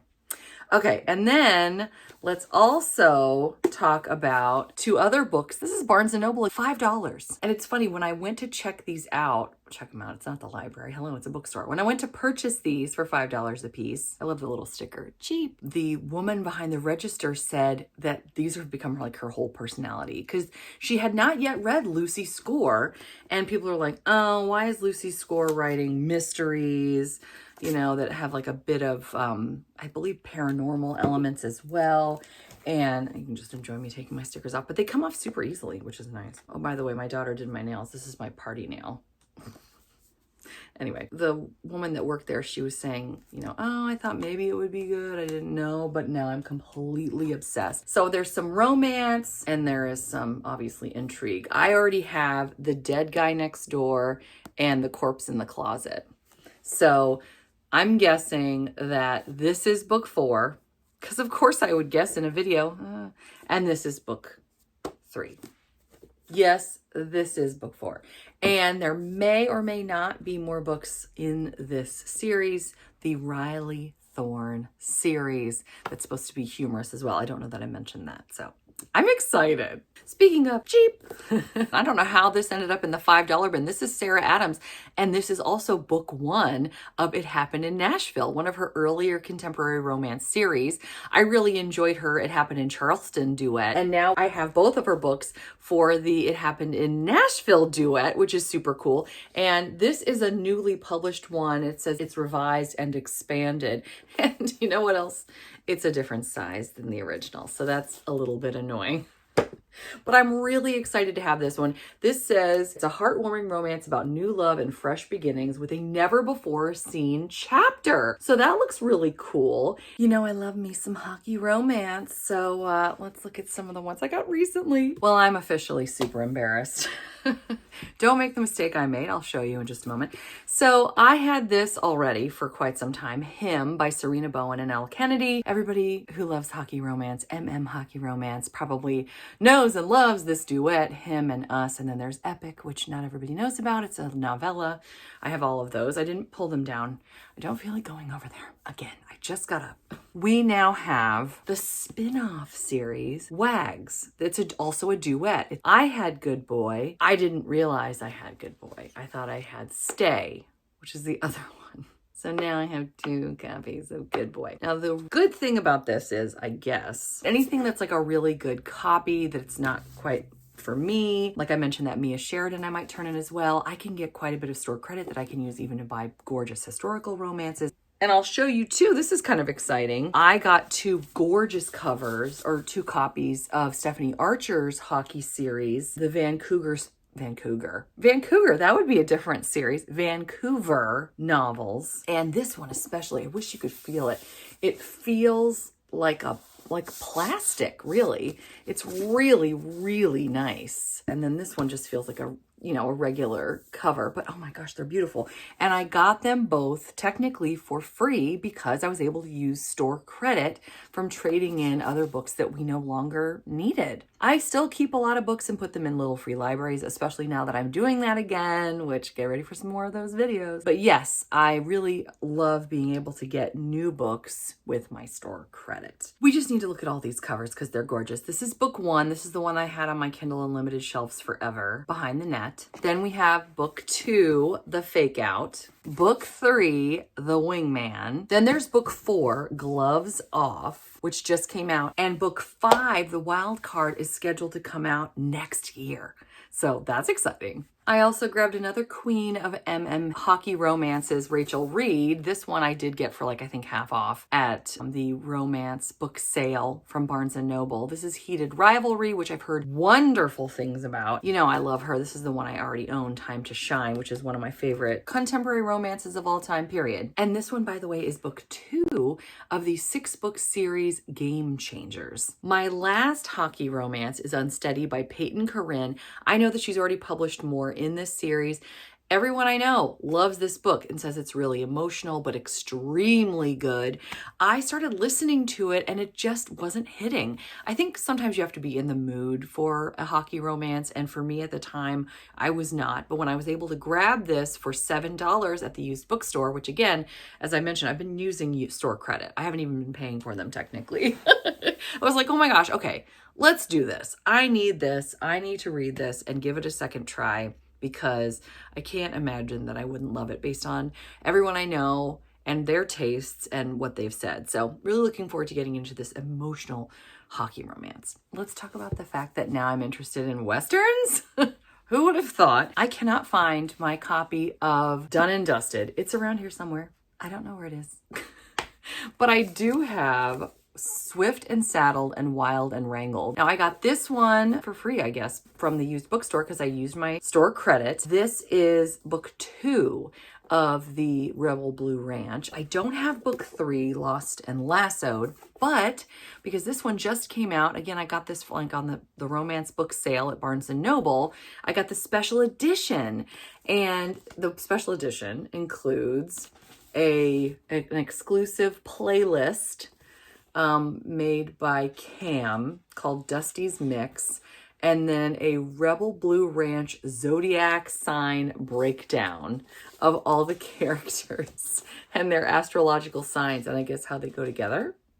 So yeah, interesting. Now talking about Elsie Silver, I already owned actually Wild Love, but I just got Wild Eyes. This one is again one I got with store credit at the used bookstore. I'm excited to have 2 books of the 4 Rose Hill series in which single dads find love in the Rocky Mountains. That is the tagline for the entire 4-book series. That's good enough for me. This one looks really intense. This is a photo finish. This is book 2 of the 4-book series, not including a novella, for the Gold Rush Ranch series, right? Yeah, I love when they put the name of the series on the cover. It's so kind. This one's about a former military man who's got some scars. He met our heroine online. And it says, I've seen all of her, but she doesn't even see me. I was like, oh, it's one of those. But apparently, somehow, because it's a small town, they're then forced to live under one roof. This sounds a little contrived. But you know what? I think it's going to be fun. Next year, 2026, we're going to be doing a Jane Austen read-along. Since there are 6 major publications by Jane Austen, we're going to spend 6 of the 12 months reading her major novel, but in between, we'll be doing twists on each story. Well, I've got 2 books that I got at a used bookstore, and they're both neat twists on Jane Austen. Surprise, surprise, Pride and Puppies looks super cute. This is book 4 of the 6-book series Pine Hollow, which is of course like a small town romance. We have a woman who blames Jane Austen for the fact that she's still single because she really wants a broody, aloof type man and it's not working out for her. She wants a Mr. Darcy. She winds up getting a dog instead, and she names him, of course, Bingley. Now, her neighbor, who's super sweet, so of course he's not her type at all, decides to help her navigate the world of having a puppy. And in the meantime, they start to catch feelings for each other. So it looks really, really cute. This appears to be a Prohibition era New York City book about a woman who tries to be an interior designer. It doesn't work out. Her name, by the way, is Liz Bennett. She then becomes a burlesque dancer and meets Will Darcy, who says she's tolerable. This looks like a really fun twist on Pride and Prejudice too. Speaking of read-alongs, I just finished this one, Ashley Poston's A Novel Love Story, for our Swoony Scone Society read-along. And I regret that I cannot put this, I don't know if you can see, but I highlighted tons of things, wrote notes because I really thought we would have a really great discussion, which of course we did, but I would love to have, probably return this for store credit because this was not my cup of tea. I did find it very interesting. I mean, the premise was good. We have a woman who winds up in the small town that she's just grown to love because it's somehow sprung to life. It was in her favorite book series. And now all of a sudden she's in it, which, oh my gosh, so fun. And she starts to fall for the hero. There were some twists though that were not my favorite. And it sounds like I might have even liked this more than some of the other gals in the book club. I mean, it was interesting, that's for sure. But yeah, it wasn't my favorite. This, by the way, is a Berkeley. And if you know me, you know that I carry a vendetta against Berkeley because it's the only publishing company that refuses to give me an advanced reader's copy. So I have, as you know, a revenge plot, which is step 1, buy their books because they wouldn't give them to me. Step 2, read their books. Step 3, enjoy and review their books. And step 4, I'm not really sure. Like, I don't know the last step to really make it feel like revenge. But, you know, got the other steps down. Anyway, let's look at some of these that I spite bought from Berkeley. Actually, you know what? I didn't even buy this one. There you go, Berkeley. I got this at a little free library. Well met by Jen DeLuca. I've heard great things about this, especially the other day when I did my little free library tour. I saw in the comments that many of you read it and loved it. This is 2 people, as you can see, who meet at a Renaissance fair. I mean, say less. It says it's a laugh out loud romantic comedy debut where a little flirtation between sworn enemies proves that all is fair, as in Renaissance fair, in love and war. I haven't read Lynn Painter yet. How is this possible? It's because I keep reading too many arcs. And of course, Berkeley's not giving me her arcs. That's why. But anyway, this one I got at the half price sale from Barnes & Noble. Oh my gosh, it is so cute. It is so cute. I mean, I say it like I've already read it. I haven't read it yet, but it looks really cute. We have a woman who is a professional house cleaner and she has an infestation in her apartment. She doesn't know where to stay. She has no options whatsoever. So she winds up moving into, this is totally a great idea, into the penthouse that she cleans all the time. And the man is never, ever there. So it's going really well. And then his parents show up at the apartment and they're like, oh, Abby, yeah, we've heard about you.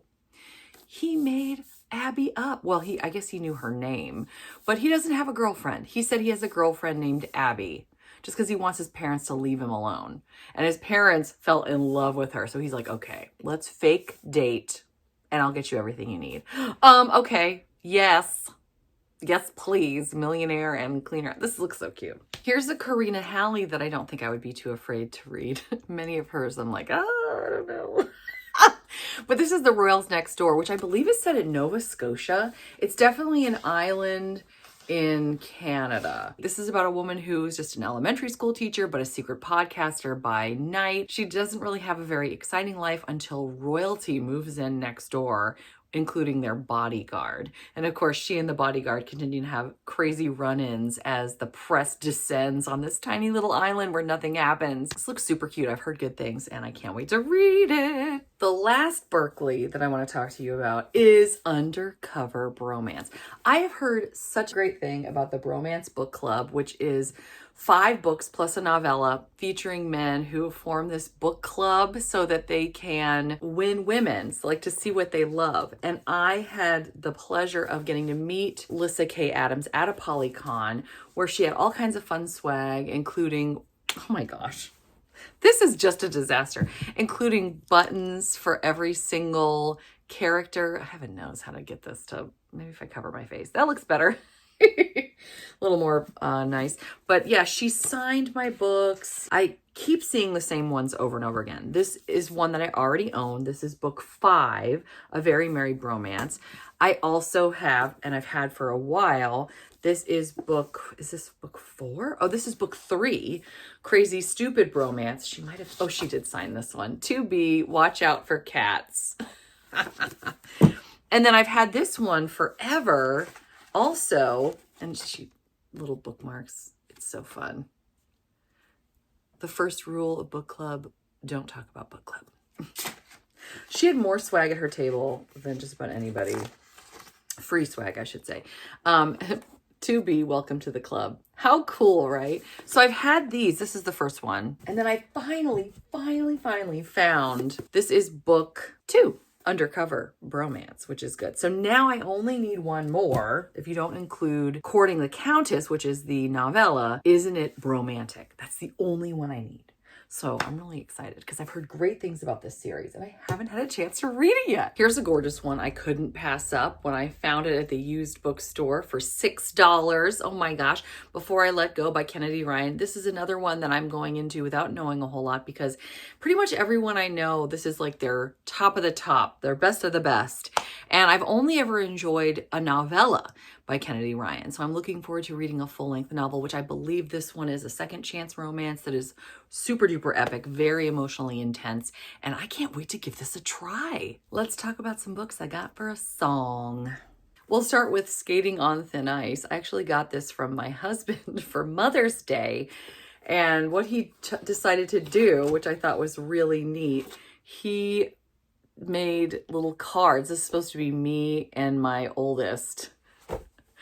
And then he's got a bunch of pictures. These are all old, but these are all pictures of us together just because he thought it would be special for Mother's Day. So I thought that was really neat. The fact that this is a romance makes it kind of weird, but I see where he was going with this. I'll show you the ones he made for my other two kids, but they're historical. So you'll see this in a future video. I got both of these at the Dollar Tree, and I saw this one full price the other day at a bookstore. So I was like, oh my gosh, I got this for $1. This is Witchful Thinking. This is, of course, a witch romance. It looks really fun. A Match Made in Magic. Really excited about this one. And then we have Mariah Fredericks' Death of a Showman. And this is a Victorian, or I guess Gilded Age set mystery. And it looks really fun. The summer of 1914 in New York. So really looking forward to jumping into this one as well. And I also got for 50 cents at the library, it's an old library book that they didn't want anymore, Love in the Time of Serial Killers, which, you know, I grabbed it because I've heard good things. I don't know if this is going to be too dark for me or if it's more like a comedy. Do let me know in the comments if you've read this, what you've thought, because this may or may not be for me, but I got it for 50 cents, so I don't feel like I'm out too much. And last but certainly not least, in my cheaper books that I got, this is Ilona Andrews' Sapphire and Flames. I got this at Dollar General, which again, many of us, including me recently, didn't realize that Dollar General has amazing mass market paperbacks. And I got quite a few incredible books, mostly historical, which you'll see in an upcoming book haul. This is a hidden legacy novel. I've heard nothing but fabulous things about Ilona Andrews. And when I got the opportunity to grab one of her books, I snagged it.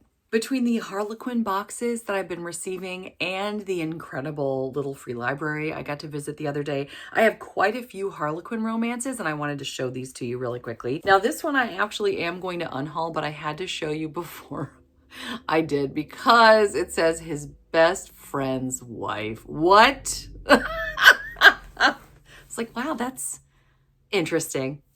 So I did want to at least share that with you. I thought you'd get a kick out of that. We also have two love-inspired suspenses featuring cute little canines. Snowbound Escape. This is part of the Pacific Northwest Canine Unit. And Searching for Justice featuring, this is from the Canine Search and Rescue Unit. So I grabbed this one from a little free library. Very excited to read it. And then this is one I got from my book box. So really looking forward to these because, as you know, we kind of like dogs around here, right? Okay, I'm just bothering him. Okay, I also have a couple Harlequin Intrigue. Now, I started this one when we did our unboxing, Kristen and I. I started it. I really am enjoying it. I have not had a chance to continue it, though. It's been next to my bed for like a month. Here's the other one I got from the little free library, Texas Scandal, because again, interested in cowboys and things. So I kept up one of the Harlequin Presents, his Royal Bride Replacement. These titles are so interesting. So I did hang on to this one. Some of them I actually traded at the bed and breakfast. They had a beautiful library and I traded some books for some of these Harlequin Presents about babies. His mystery baby, his this and that surprise baby. I also kept, I'm really excited about this one, What Happens at the Beach. Kristen made fun of this because she says it looks like something from a dating app.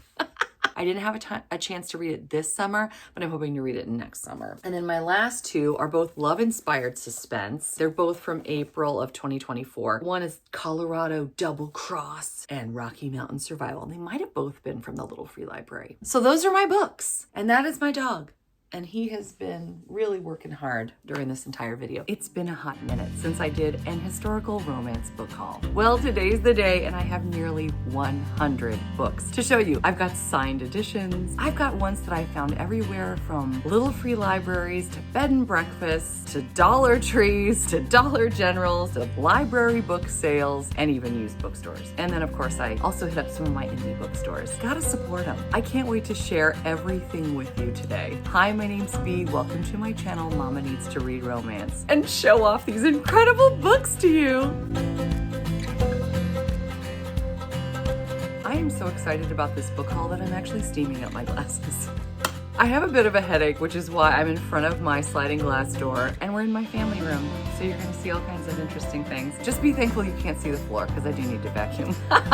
But I wanted to share this book haul before one more minute passed. I haven't done an historical romance book haul since I believe the spring, and I have quite a few treasures to share with you today. As you can see here, I have an armload of books. These are all my vintage, my showstoppers, my treasured little book babies that are joining my collection. And of course, we have to start with these. What treasure trove would be complete without some Pinots? I've got two, and they're gorgeous, and I can't wait to share them with you. By the way, I want to apologize for my nails. I'm giving them a break. I was going to use nail polish remover, but my nails don't like that right now. So I'm giving them a break. Please excuse them as we enjoy all of these gorgeous covers. And let's begin with Jane Anderson's Deception's Bride.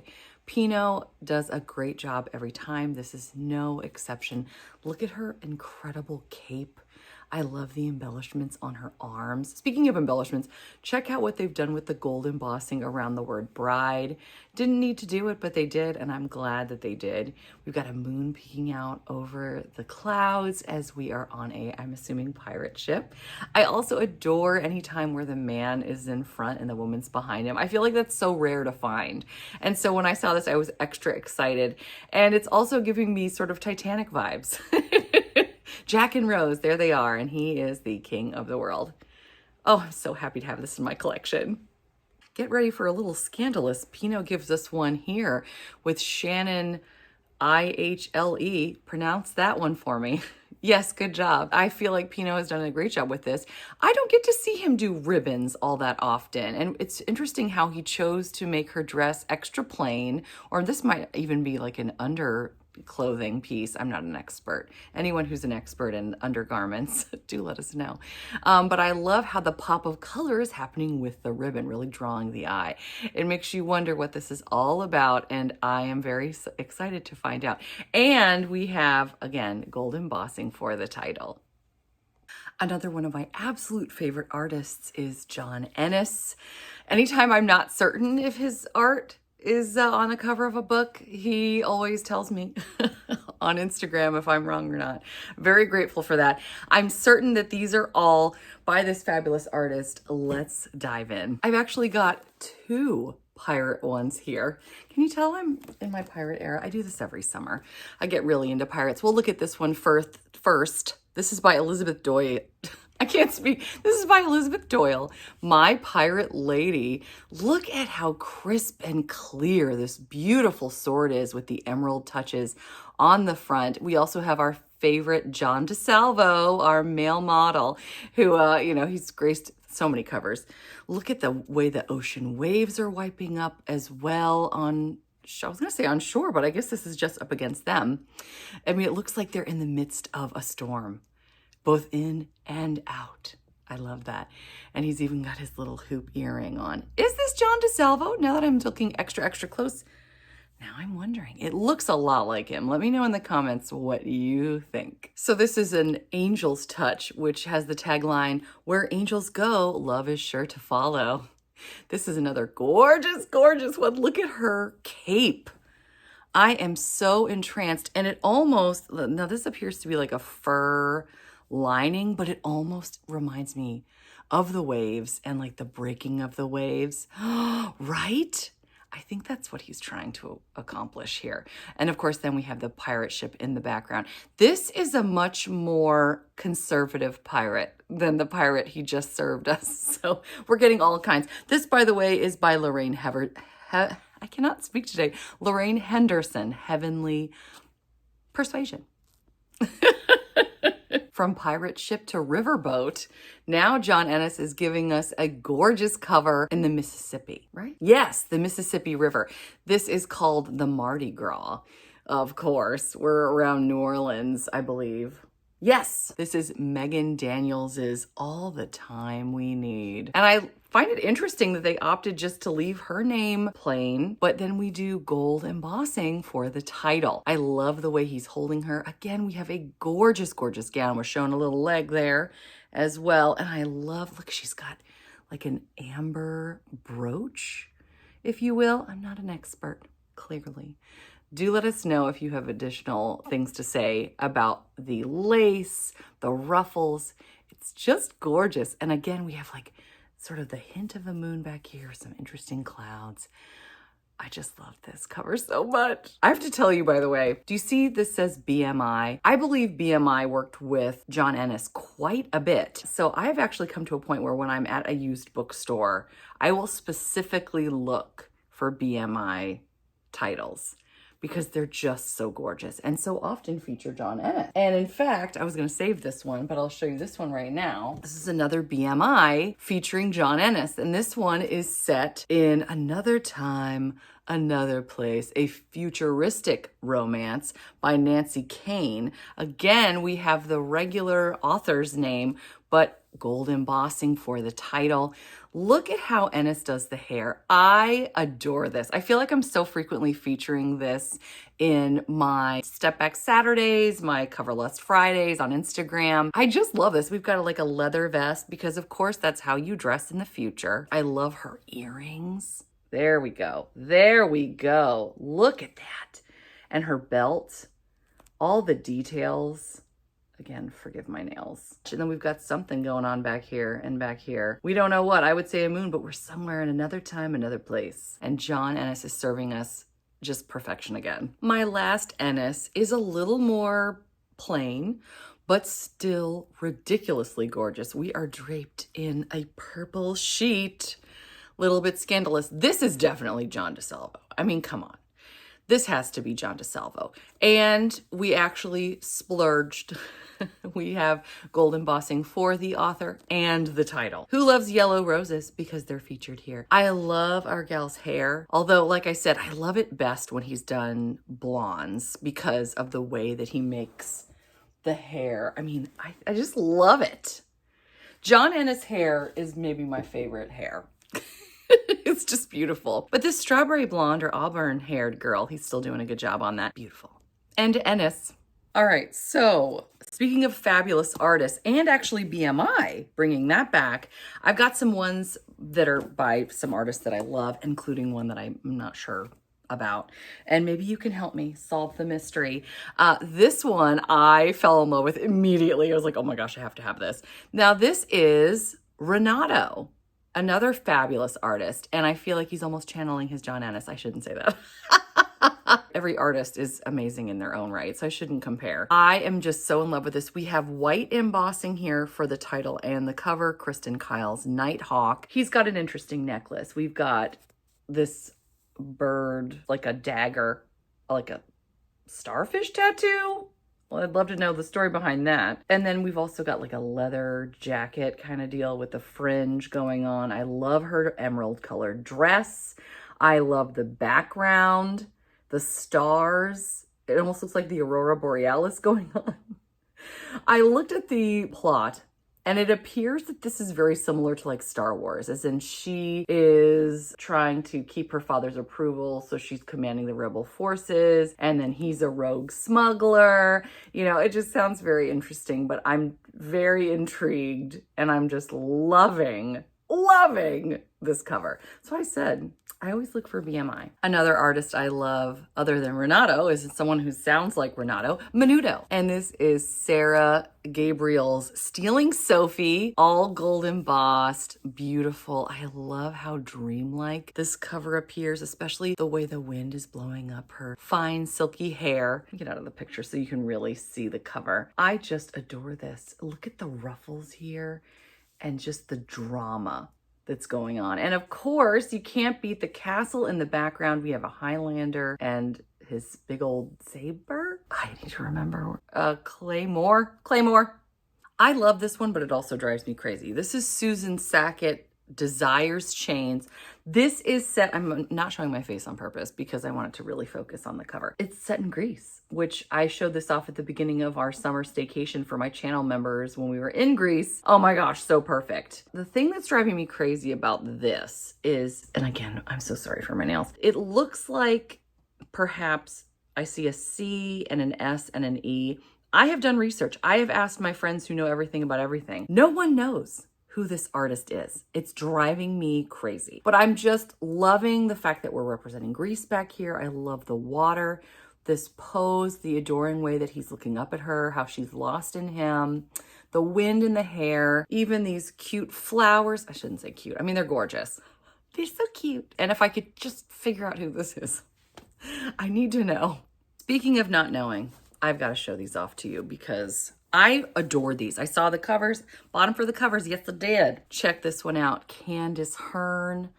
I am so in love. Don't know who this artist is. I wish I did, because the way that the roses complement the color of the dress, I'm just so enchanted.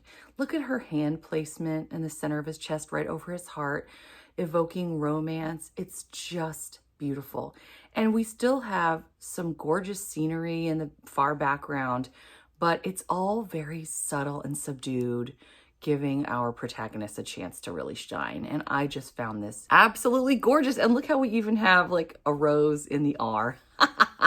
It's so beautiful. We also have Beth Henderson's At Twilight. I love this pose as well. Just grab her. Look at her flowers in her hair.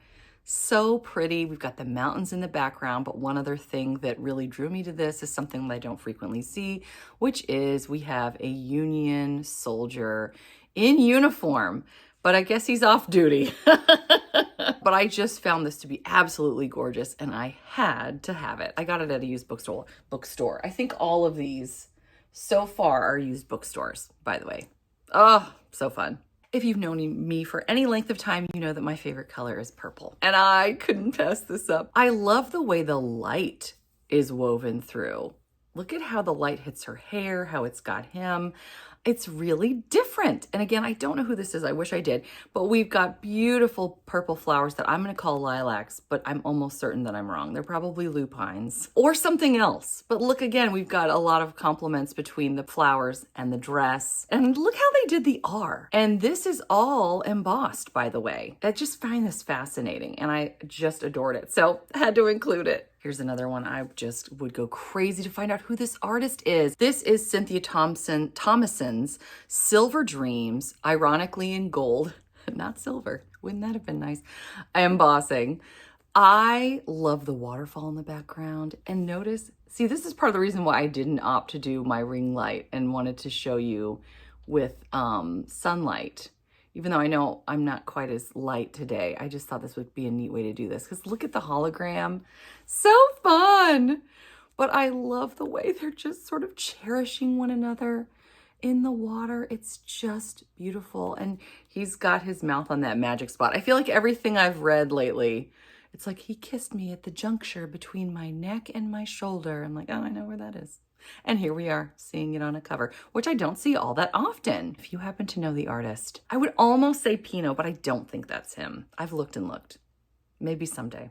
This one's giving me Richard Gere, right? From Summersby. Her dress is nice, but for me, the reason that I got extra excited about this, oh, this Bogus Brides. This is, by the way, is Linda Lee Castle's Addie and the Laird. Okay, so we know this is Scottish, but, and I'm gonna hide my face so you can really focus on the cover here. Let me turn on my light. Hold on one second. Okay, now you can really see. We've got a pumpkin and an ear of corn. So my old elementary school teacher self is like, oh my gosh, and we got fall leaves.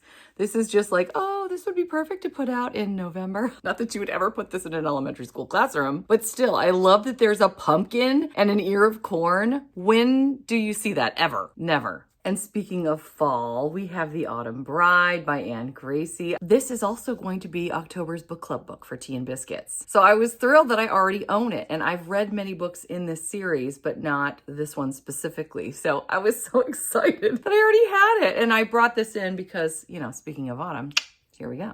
I have quite a few really beautiful vintage covers that I've been wanting to show you for so long. And this one is actually done by the artist Bob Barron, who I had never heard of before today. This is Kathy Maxwell, good old Kathy Maxwell, bringing us those gorgeous covers and step backs, as she often does. Now, this is not embossed, but this is gold foiling, of course, Treasured Vows. And again, because we have our well-loved used books, not all the gold is still on there, but that's okay. I am so enraptured with this cover. Look at her hat. Isn't that fun? I love it so much. And then we've got, of course, off the shoulder because we're caressing and we're getting lost in this beautiful garden with the cute flowers. I love these these planters, and I love the vintage feel. So had to snag this one. You won't believe what I got too. The Bride by Julie Garwood. Look at this version. This is all gold foiling PS. It's just another level. I just about died when I got this. This is one of the ones I'm the most excited about, to be honest. And the white embossing is just phenomenal. But look, she's got some flowers behind her, which are unfortunately covered up by part of her name. But look at the flowers in her hair. We've got this gorgeous wedding gown, and then a man who's ready to ravish her right there. Oh my gosh. It is absolutely gorgeous. Now it's yellow, but not because it's got sprayed edges. It's because it's from 1989. So coming up in not too long to 40 years. Wow. I mean, well, 35 years coming up to. Okay. Anyway. Moving on. There were so many reasons I was intrigued by this. It's not even funny. This is Phyllis A. Whitney's The Singing Stones. Now, this isn't quite so historical, other than the fact that it's just old. But this cover, oh my gosh, I was so intrigued. Let's see when this was published. 1990. Okay. Not as long ago. So there you have it. Is this giving Shannon Doherty then? Maybe? I don't know. But this is set in Virginia's Blue Ridge Mountains, which is near and dear to my heart, which we go to all the time. And this is about a woman who's helping out a man and his daughter who has got her own interesting secrets. And apparently there is an eerie yet beautiful music called the Singing Stones, which is referred to by, it's the white, soft, hypnotic sound of the wind, I should say. And it says it lures Lynn, our heroine, into a realm of mystery, murder, and dormant passion. Interesting. This one I found super intriguing, very rare looking. Philippa Carr. I love it. It says, oh, it's on the spine, but it's also on the cover here. Who is also Victoria Holt. I love that they just flat out say it. Because sometimes, how many of us have been surprised when we found an author who is also writing as someone else? It's right here. How kind. It says on the tagline, she had enjoyed the ideal Victorian childhood until her mother married a rake with many secrets to hide. I was a little concerned. I had to stop for a second. This is so convoluted. All right, bear with me. We have a heroine who's got a great life on the Cornish moors and in Victorian London until her mother marries Benedict Lansdowne. Benedict Lansdowne ends up, as of course, her stepfather. She winds up with just him and his and her mother's newborn daughter after her mother passes away. And I was like, oh, please tell me she's not going to end up with her stepfather. Turns out her stepfather gets remarried. Then his new bride goes missing. She's going to help her stepfather clear his name. And then still I'm going, please tell me she does not end up with his stepfather. She doesn't. She's going to end up with somebody else. Because I was like, I'm not about that. I cannot do it. So anyway, this is a very interesting plot. So don't know that I recommend it. I'm curious. I'm very intrigued. I need to learn more. Also, I'm so excited. Here are some vintage ones that are really vintage. They're all from the 80s. They're all Johanna Lindsay's, and I know one of the artists, so let's talk about them. Let's go with 1989 and our fabulous Fabio, who is falling down or helping her up. I'm not sure what he's doing. He can't believe it's not butter. That's what he's doing. We have a horse in the background. Obviously, this is set in the desert. We have Savage Thunder. I love the embossing here. I have so many of this type of version with this font. I love it so much. I actually showed my sister, who could not care less about books. And she was really into it. It was adorable. Anyway, this is an Elaine Duillo, which I would not have known because I never would have seen. Let me hide my face so it'll focus. Where would not have seen the name kind of hidden back here. You can see the 89 and part of the Elaine under the S. Thankfully, they had it on the inside. So I was able to give her credit. But of course, we love Fabio. We love the red hair. I love it. Okay, from 1989 to 1986. 3 years earlier, this is again Johanna Lindsey. This is When Love Awaits. Yes, I know there is damage, but you know what? I'm going to make a note of that in my Excel spreadsheet. And then if I find this again, I will then trade it. Maybe pop this in a little free library, because despite the fact that it's damaged, it's still absolutely stunning. And I couldn't be more excited, pardon me, to have this copy. Look at his helmet. It's like a knight's helmet. We've got feathers on top, red, the colors, the hair, the flowers in the hair. Look at this ribbon, her dress. Oh, I wish I could see more of her sleeves. Oh, the medieval vibes are fantastic. It also appears, I mean, I could be wrong, but I'm not sure this man's wearing any clothing. Could be a little bit scandalous. Thankfully, she's in front of him. We also have another castle in the background, which we love. So I could not be more excited to have this in my collection. Gosh, you know what I just realized? It's a wraparound. Look, we have some garden here and then a gorgeous lake with cattails. They're not cattails. Anyway, I'm not going to tell you what they are. Mary's my flower girl. Mary, can you tell us what you think? And last but certainly not least, actually I have more Johanna Lindsey for you in a moment, but this one is from 1983, going back 3 more years. Heart of Thunder. Look at this. It's gorgeous. Look at the lightning strikes in the background, and again, the hair. Oh, it's just so perfect. We have a butte, I believe it's called, or a mesa. Fields of flowers, despite the fact that we're in the desert. I'm sure that's normal. Oh my gosh! Oh, it's a Maguire. It's a Maguire. It's a Maguire. I wonder if this is a Maguire. I'm going to have to do my homework. I did not see that. I am so thrilled to have a discovery right here with you guys. I love it so much. Isn't this amazing? I'm going to back up so you can really take it all in. Look at this. I just can't. I can't. It's too beautiful. I've got 3 more stunners to show you. This one I found fascinating because it's mysterious. I love the bridge in the background. I have not always enjoyed Stephanie Lawrence, but so many of her covers and step backs are just next level. And this one, I mean, look at how far back this goes. And does this not look exactly like Julia Stiles from 10 Things I Hate About You, for example? Look at the back too. Ocean waves. Gorgeous. Gorgeous. I could not pass this up. I love the drama. I feel like this would be excellent during spooky season to have as a cover. About showstoppers, this one is so fun. It's almost like a hologram. Olga Bikos's Risky Games, coming from a diamond, I believe. I'll just read you the taglines. How much would a woman risk to be irresistible to men? Was it worth her heart, or would it cost her her life? Oh my. And then get ready. You ready? Wow. Janelle Taylor's Love with a Stranger. I found this to be gorgeous. Now, my daughter is 5, but I remember she went through, you may remember as well, for those of you that have been with me since the beginning. When she was like 2, she went through a phase where anything like this, she would just steal and run around with all day long.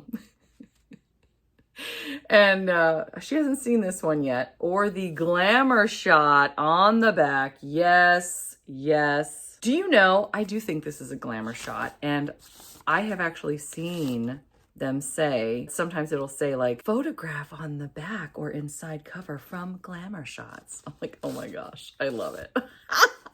Who remembers glamour shots? Okay, I need your help helping me decide which one to keep, or should I keep both of them? This is where you get to weigh in. Here's another Elaine. and I need your help deciding which one to keep. There are subtle differences between these two. This one, I think, has more bold colors. We're going to call this one A. And we're going to call this one B. It's more muted. This one, though, has gold foiling and embossing, whereas this one does not. What are we thinking, A or B? Actually, okay, just say Johanna Lindsay or JL equals A or B. That's really gonna help me because I don't feel like I need both of these. Let me get you a real nice close-up of the titles. And then just in general, the art. A, B, A, B. I'd love your thoughts. Now this one might be a keep both. I have 2 copies of Where Dreams Begin.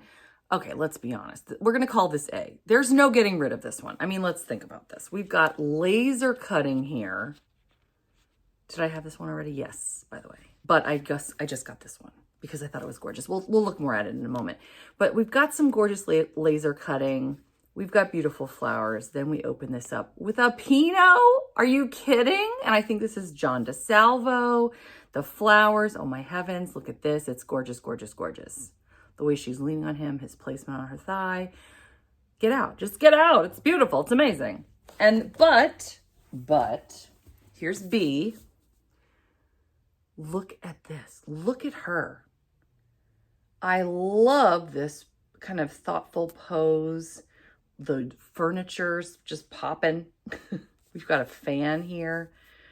The dress, the gold foiling of the, interestingly, here we finally have gold foiling for an author. Oh no, this is white foiling actually. But it's not gold. It's beautiful. It's beautiful. So similarly to the first one, A or B or both. And you don't have to type all of Lisa Kleypas. Give me an LK equals A or B or both. I need your thoughts. Now here's another one. My channel members have already seen this because I was posting about this the other day. I have 2 copies of Bespelling Jane Austen. Now many of you are already aware that next year, 2026, is going to be our Jane Austen year. We're going to do a read along all year long, bringing that fun. I'm very excited to have this where it's some of the best authors in the biz giving us interesting twists on Jane Austen. They're sort of gothic, spooky, all of that. We have this cover, which I am very, very in love with. Again, we have a rose. Oh my gosh, there's a raven. Nevermore. Just lovely. And then, of course, we have this one. And the spider actually has silver and red embossing. Very different. And the 2 eyes. So let's call these A and B. If you want to give me like a Jane Austen or a JA equals A or B or both. Because my channel members and I were not certain. So I'm calling in the heavy guard now to come and save me. I've got one more Johanna Lindsay for you. I had saved this because I thought that I had the original Gentle Rogue. I do not. But this I actually got at the Dollar Tree for $1, obviously. And I am so in love with this. Look at this art. Look at the waves, the definition of I love like the dark lines. Does this make sense? I love the pirate ship in the background with the wind and the flags and everything. It's so, as I've said multiple times, dramatic. This is also, I'm gonna take my face out of this so you can really focus on this.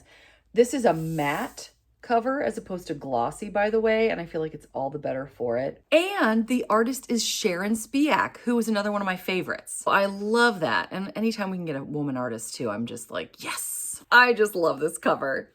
Now let's talk about some books that are near and dear to my heart because they've either been signed or they've been gifts given to me by people that I think are fantastic. Let's start with Joanna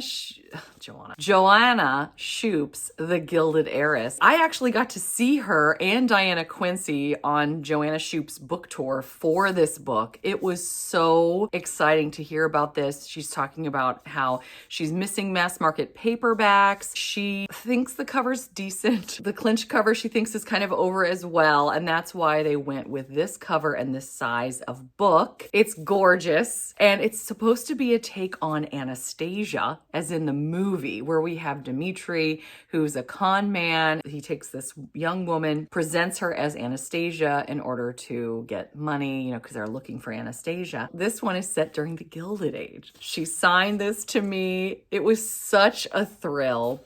And not only that, she had some really fun stickers. Look at this. This one apparently has to do with the Gilded Age television show as well. It's a little scandalous, but if you know Joanna Shoup, you won't be surprised. Also this, okay, interesting. And I love this. We dare. Liberté, égalité, sororité. I love that. And also, she gave me not one, but two. I even told her, I'm like, I already have an art print. She gave me 2 art prints. Can you imagine? This is the cover for The Gilded Heiress. And look, we've got, even in the background, the crown and his top hat. The 2 of them together. Look at that. So fun. So fun. And there's the back. Oh, she was so sweet to give me a second one.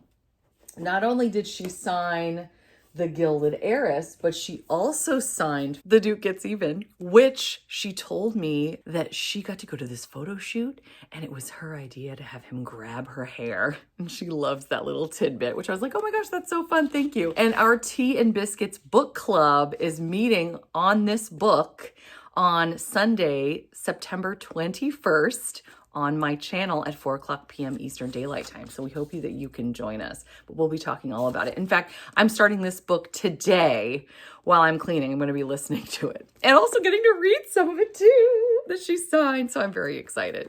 Not only that, I did mention Diana Quincy was there as well. Such a thrill to meet her. And she signed this for me as well. But yeah, oh my gosh, what a dream come true to meet both of these incredible authors. And they are really good friends. They had us rolling. We were laughing so hard, like half the night. It was wonderful. It was wonderful. Speaking of signed editions, I didn't meet Tessa Dare, but some of you remember this from my book hunt the other day at the used bookstore, that this one is signed to Carolyn. So I'm calling myself Carolyn now. Cool though to have a signed edition of A Tessa Dare's Romancing the Duke, which is my favorite book of the Castles Ever After series and one of my favorite Tessa Dares of all time. This is a Beauty and the Beast retelling that never, ever, ever gets old. It's probably my favorite Beauty and the Beast retelling. Oh, it's so good. And it's signed. I've gotten to share this recently because I was talking about this as one of my favorite books of the entire summer. This is A Harlequin Historicals, The Fortune Hunter's Guide to Love by Emma Claire Sunday. I just love this book, and I was talking about it, and I mentioned it. I think I did a review for it and she saw it, but I didn't tag her, I don't think, or maybe I did. Anyway, this is her fun little bookmark. It's so cute with QR codes, and I love the little teacups. And I love this story so very much. She's just a bright, sunshiny human. And you can tell this in her, the hearts and she's just precious. And it comes across in her work. And the fact that she offered, just out of the goodness of her heart, when she saw how much I love the book, that she was going to send me a signed copy with this cutie patootie bookmark. I had no expectation of anything like that. No one's ever done that before after I've reviewed their book. And there wasn't any, further expectation either. She was just being an adorable human. So very thankful. And I just loved this so much. And speaking of beautiful humans who I just adore, who gave me signed copies of their books, this is The Corset Girls Unlaced by Annie R. McEwen. She knows everything about corsets. I guess because of, I mean, we've had her interview, I'll link it here, but I think she's made some, she does period dress from time to time, but this is about a group of women who make corsets for a living and then sort of get tied up in kind of like the British version of the mafia, if you will. It sounds really exciting. The entire series sounds just amazing. I haven't had a chance to read this yet, unfortunately. I wish I had time for all of the books, but she signed this. She is a doll. She's so encouraging. Every interaction I've had with her has been next level beautiful. And I was so thrilled to have had her on my channel and to celebrate her work. This is Bound Across Time, books 1 and 2. These both feature ghosts and magic and history and drama, and they're just amazing. These covers.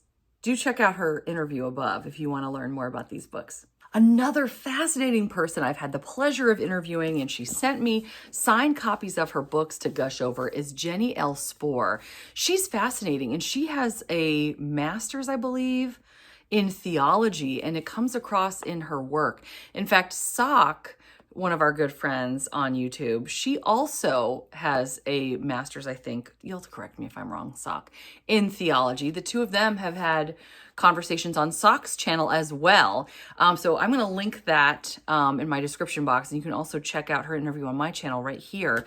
But I highly recommend listening to her talk about the aristocracy, the monarchy, theology. She's fascinating.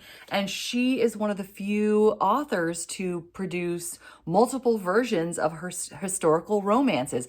These are the Betwixt the Sheets editions, which means that they are spicy. We've got Heirs and Spares and God and King. And I was very pleased and thankful that I was one of the first people, she wrote me this in her little note, to get a copy of God and King because they were having some issues printing.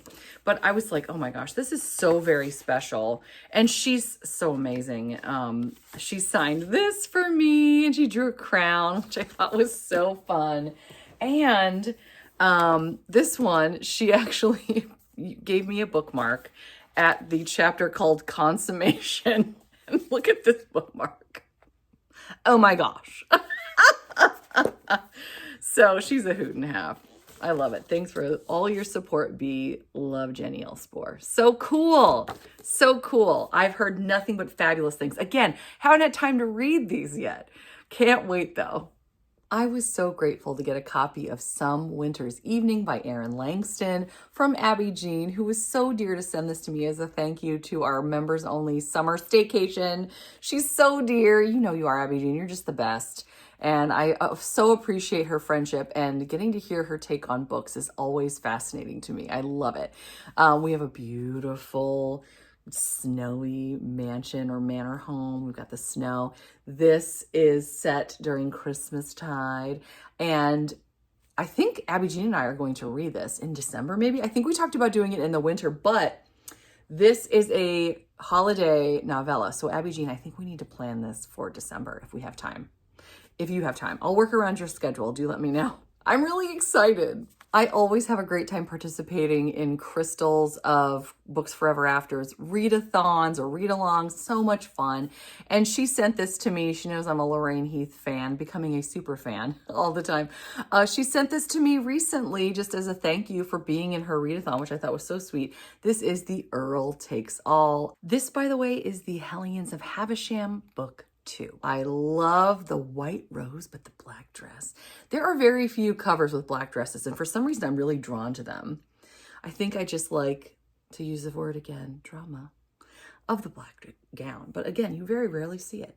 Not only that, we have what would be the step back, if there was one, on the spine. Someday, maybe we'll find a copy with the step back. Exciting. Speaking of Lorraine Heaths, I've got 3 to show you. I had to buy this one when I was starting the buddy read of the Texas trilogy. This is the very first one and my favorite of the series, with Amelia and Houston falling in love, though it's forbidden, over several weeks in the wilderness, the wilds of Texas. I've talked about this ad nauseum because I love it so much, but I adore having my very own copy. And look at this teal, I think it's teal, dress. It's everything. I also have In Want of a Viscount, which is book 3 of the Chessmen Masters of Seduction series. One thing I find fascinating about this, and I actually brought this up to her, hoping that she wouldn't think I was nuts, but I said, every time I look at this person, I always think that this looks just like Cheyenne, that tall book girl, who remembers, I think right now she's taking a break to work on a book. I believe she's writing her own book, I think. I'm 99% sure. But just even a couple years ago, she has been prolific in our community, the romance community. And doesn't this look like her? I love this dress too, but that's always the thing that really sticks out to me. I also have Pleasures of a Notorious Gentleman. This is book 2 in the London's Greatest Lovers series.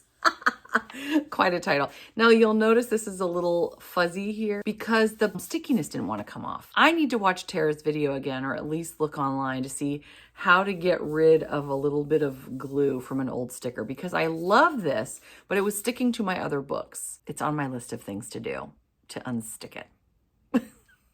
A moment ago, I shared with you the really pretty Erin Langston Christmassy book that Abby Jean was so sweet to give me. Let me show you some more holiday novels and novellas that I'm really excited about. I got this for 25 cents at a library sale. Look at this big honkin' thing. It's huge.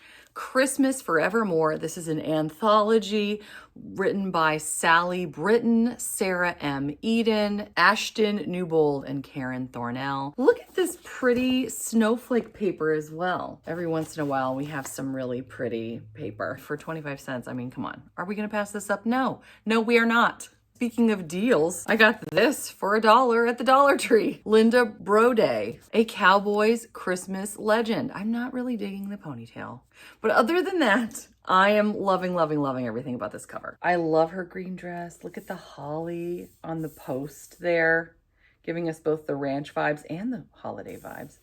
Again, we have a butte, I believe, or a mesa. Again, got to do my due diligence. I love the snow as well. This had great reviews, by the way. I was glancing because I was like, I don't really know this author. I've never seen anything remotely like this, and it's at the Dollar Tree. So I was very curious. And yes, it looks like it's really good. Another one that looks really good and I'm really excited about, Julianne Long's The Palace of the Rogues. I haven't read the series yet, and it's on my list of things to read. I want to read it so badly. I can taste it. And this is giving us all these really fun holiday vibes. I love it so much. I mean, come on. We've got kind of Santa kind of with except green instead of red. I love it. Look at the fireplace and what is this, a poinsettia? Oh no, they're red roses actually. But it's just beautiful, and I love the way the light is hitting them.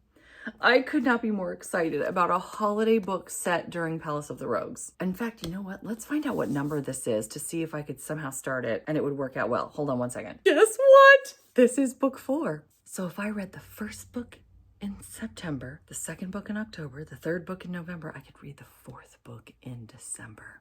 It's a sign. I think it's a sign. I think it's a sign. Now, Lindsay Sands has been something of a miss for me. I've read a couple of her books, but I've heard great things, and I'm always willing to try again. This, when I saw My Favorite Things, a Christmas collection of short stories or novellas. I'm just really excited about it. We've got 3 stories within, All I Want, 3 French Hens, and The Fairy Godmother. How cool. I've heard people say that they really enjoyed this book. And so I thought, okay, let's do this. And I got it at Dollar General for $3. That's $1 a story. In the Bleak Midwinter is one of my favorite Christmas novellas written by the fabulous Mary Jo Putney. So when I saw this, I also had to pick it up. This is Christmas Revels, which I believe is a collection.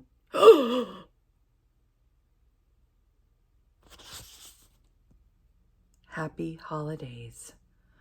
Mary Jo Putney signed this? Okay, I need a moment. I need a moment. I need a moment. Oh my heavens. I did not know. I did not know. I got this for like 75 cents at the used bookstore.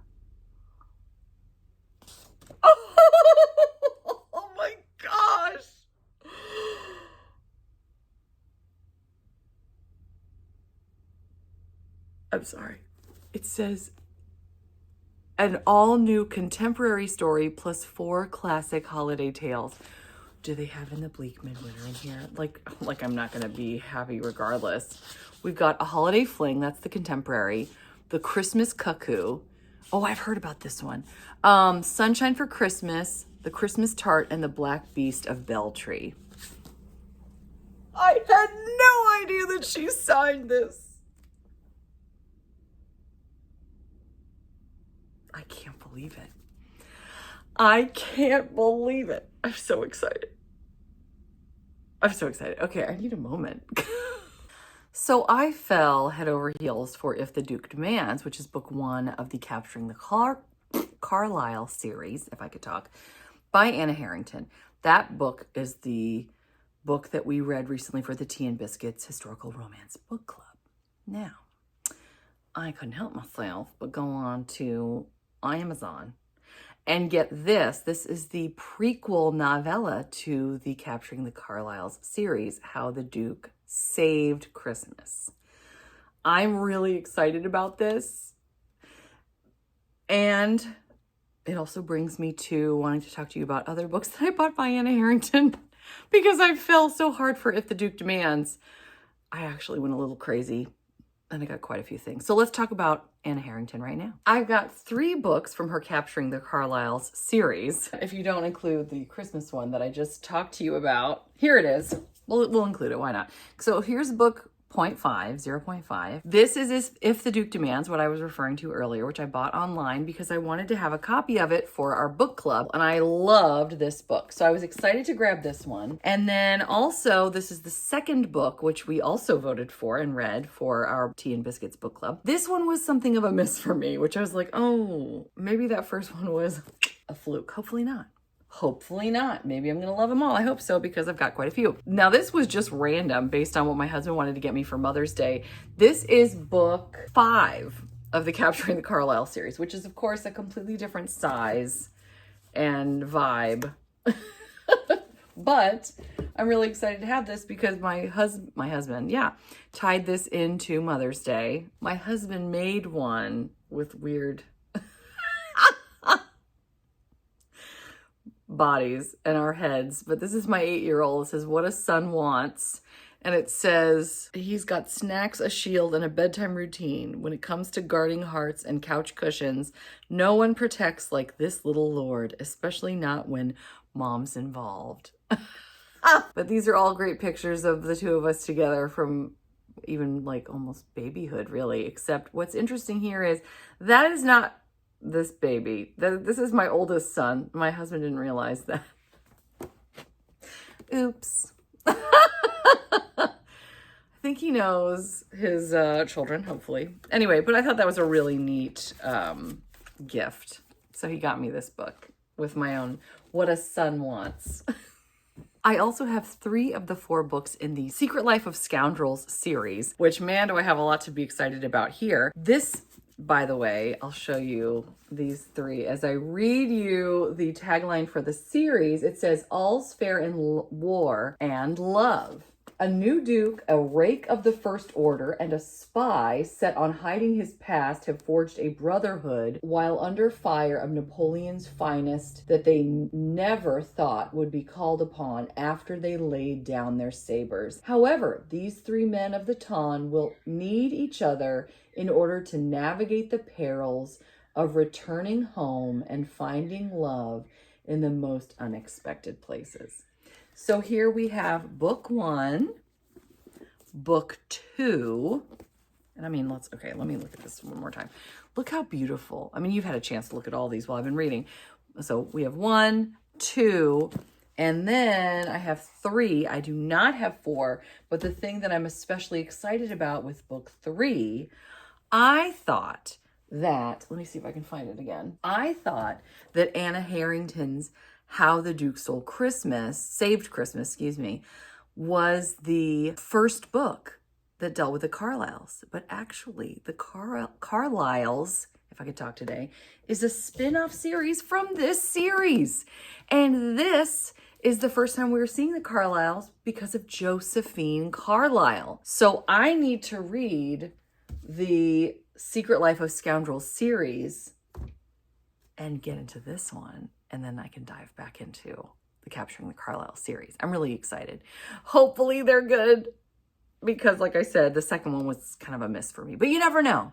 I'm really excited though. Also, she's published a larger set. So these are not just mass market paperbacks. They're bigger than usual. There are 6 of them. I have books 2 through 6. I do not have book 1, which is going to drive me crazy. But this series is called The Lords of the Armory. It says a secret organization known as Scepter has infiltrated Regency society and Parliament with the intent of overthrowing the monarchy and plunging England into a new civil war. The only thing standing in their way is a group of former soldiers turned lords who call an old renovated armory building their second home. They've returned home from war only to find themselves swept up in a new fight between good and evil. Their country, their lives, and all they love hangs in the balance. Oh, it sounds so exciting. So here we have book 2, An Unexpected Earl. She's got a mask, which I just love that touch. We've got a bridge in the background. Very different, very fun. Book 3, also very different. He's got her bodice pulling the strings there. An Extraordinary Lord. I love the lanterns in the background. This is beautiful. These are all so different. Well, this one is a little more mainstream, but here we have, again, lanterns in the background, A Relentless Rake. This is a big, thick one. How many pages is this? Almost 400. I love the lavender of the dress as well. And then we have book 5, A Remarkable Rogue, with, again, these lanterns going on. I guess because a lot of it's done at night because it's in secret. Look at the gold dress. Wow. Beautiful. And last but certainly not least, bringing in the green, A Problem Princess. How fun. I love we've got the green, not only of the dress, the wallpaper, and then the fields outside as well. So it looks like we're in a house. Well, not a house party necessarily, but we're in the country, which is fun. I'm so excited. Let's talk about some books that are by authors I just adore. Now, Scarlett Scott is sort of the queen of Kindle or Kindle Unlimited. It's hard to find her books in print, and I found all 3 of these at different used bookstores, which I thought was pretty neat. We've got Heart's Temptation, book 2. This is Rebel Love. Look at these columns. Just beautiful. And the detail in the dress. Are you kidding? Look how gorgeous. I can't believe I own this. And I love Scarlett Scott. We've got a sword here. So fun. We also have Second Chance Manor. This is the Venus and the Viscount. She looks extra fun running away. Oh, I could tell this is going to be a playful one. I'm very excited to own this. This looks like a novella too. Very slim. Let's see how many pages we've got. 149. So this is a quick one. I love it. Oh, and at the very end, it says, want more? Read The Detective and the Duke. Oh, no, Get the Detective Duke. So that must be the next one in the series. I love it. We also have Wicked Husbands, book 1. How often do we find a book 1 in the wild? You know, it's difficult. This is Her Errant Earl. Again, you know how I love the purple. I'm just going crazy over this, and I can't wait to read all of these. I just adore Aaron Langston. And I loved The Finest Print, which I actually really especially enjoyed listening to by the fabulous Will M. Watt and Mary Jane Wells, A Match Made in Heaven, especially with Aaron Langston. I mean, come on. What more can you possibly want? I really enjoyed this Victorian era novel that doesn't even feature any wealthy aristocrats. You know, it's just so different. We have a newspaper owner and an author who are struggling and find some solace and success in one another. And then more than that, I even have the other. Now I think I have all 4 of her published works. This is A Day Until Forever. It's actually set over one day. It's on October 31st. So I don't get Halloween vibes from this at all. I mean, I can see some fall going on in the background. So maybe I'll read this. I'm sure I don't have time on Halloween. That would be amazing. But this will be fun to read at the end of October, early November. Very excited. Now, I got both of these as ARCs. Actually, this one was given to me by a publishing company as an ARC. And I know I've talked to you about this before, so I'm not going to go into it too much because I've talked about how much I loved it. It's one of my favorite Eloisa Jameses of all time. And it just came out, I want to say in March or April. It's a recent edition and it's amazing. And this is book 2 of the Accidental Brides series. I'm so excited. I hadn't done a book haul in so long that you've probably seen this around, and yet I never officially hauled it. Can't recommend that one highly enough. And then, of course, I did buy this one even though I had the ARC because I just wanted to support Kate Bateman. This is Road Trip with a Rogue. This is Her Majesty's Rebels book 3. This is the last book from St. Martin's Press. You know what? Speaking of Diana Quincy, who obviously I talked to you about recently because I got to meet her not too long ago. She was talking about how her new book that's coming out at the end of this month, September, she was saying that that's the last one she believes it might be published as well because her publishers didn't talk to her at all about what she is going to be doing next in terms of historicals. So her next historical might be the last one. She does also have something coming out as Diana Ahmad, which is part of her grandfather's last name. She wanted to pay homage to him through that. And it's a thriller that's coming out. Have I ever read Loretta Chase? No, I have not. But I'm really, really, really excited. We have Lord Perfect, which everybody talks about being one of their very favorites, historical romances. I think just in general, not even of Loretta Chase's.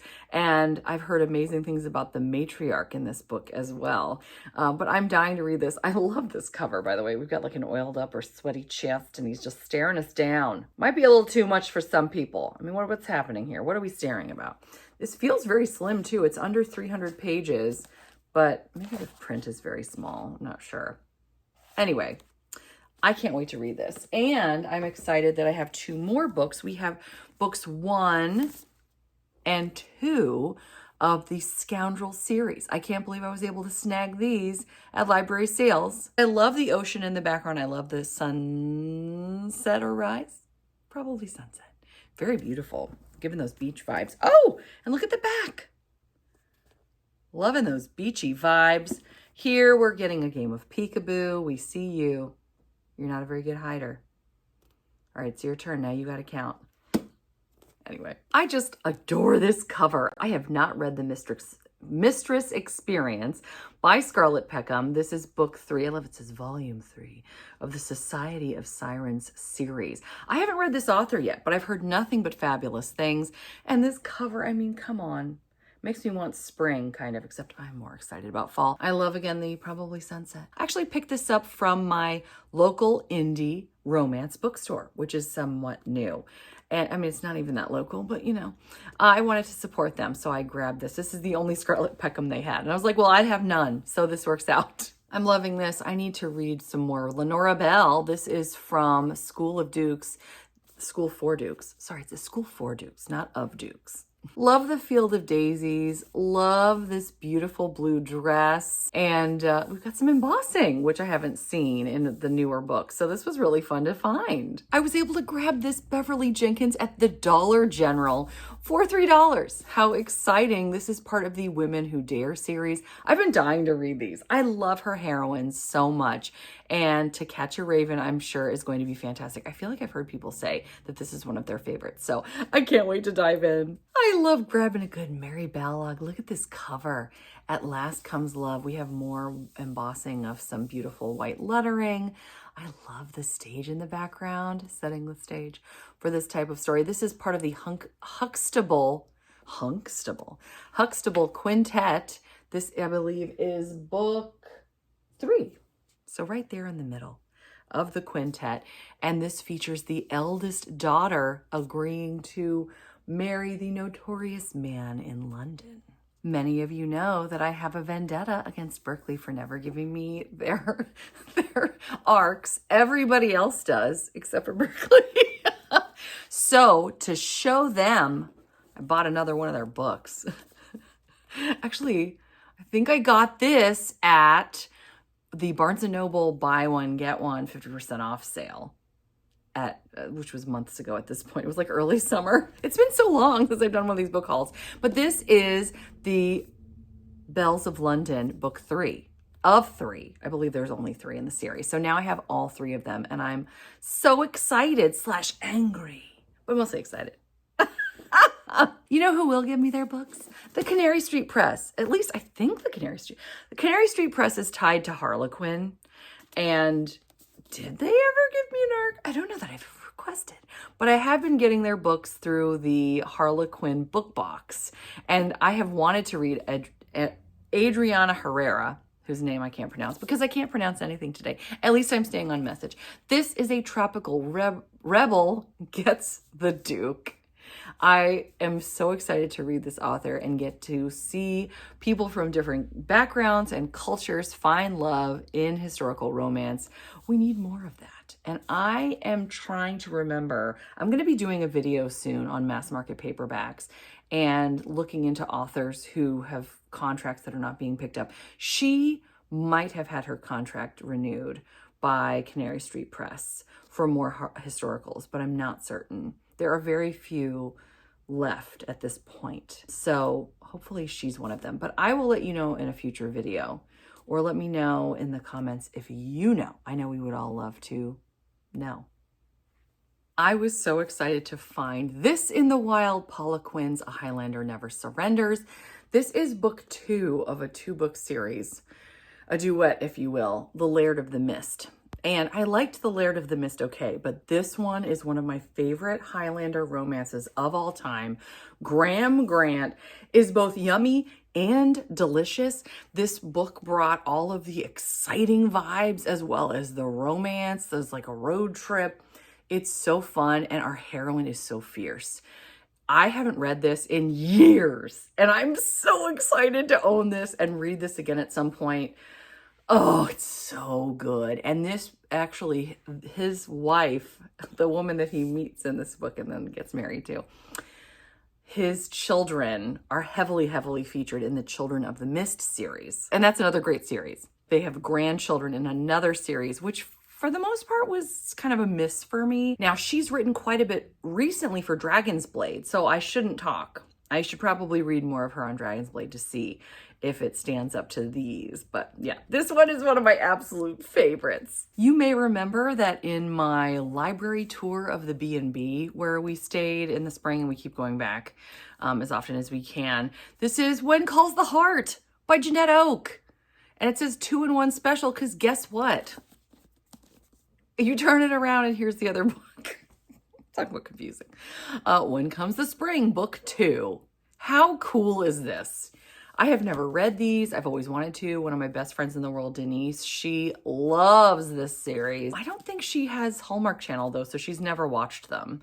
I started watching and then I found out that a certain thing happened with a certain character and I was like, no, I can't do it. I can't. But yeah, I can't believe I have these, and I traded them at the bed and breakfast. So yay. Speaking of this past summer, I grabbed this one thinking that my channel members were going to pick this for me to read, and then they wound up picking something else, which is totally fine because I still want to read this at some point. I'm glad I own this.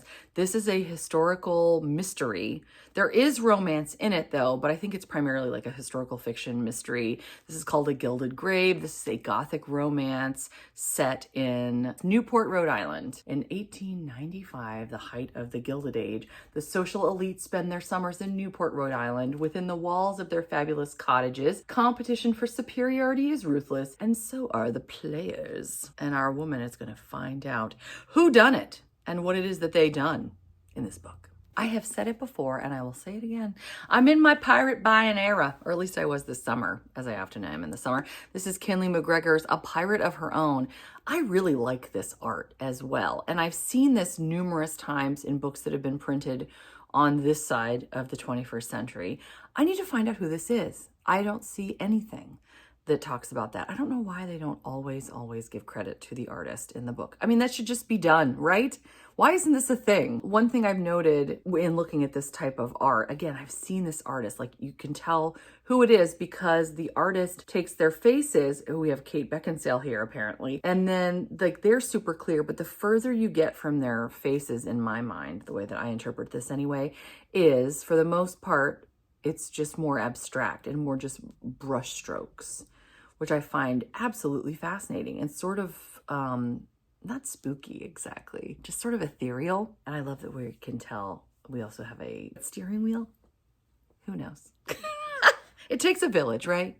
Anyway, speaking of things I see all the time, we've been talking about this. I think it was Stacy, right, Stacy? We were talking about how we see this model all the time. I see her all the time.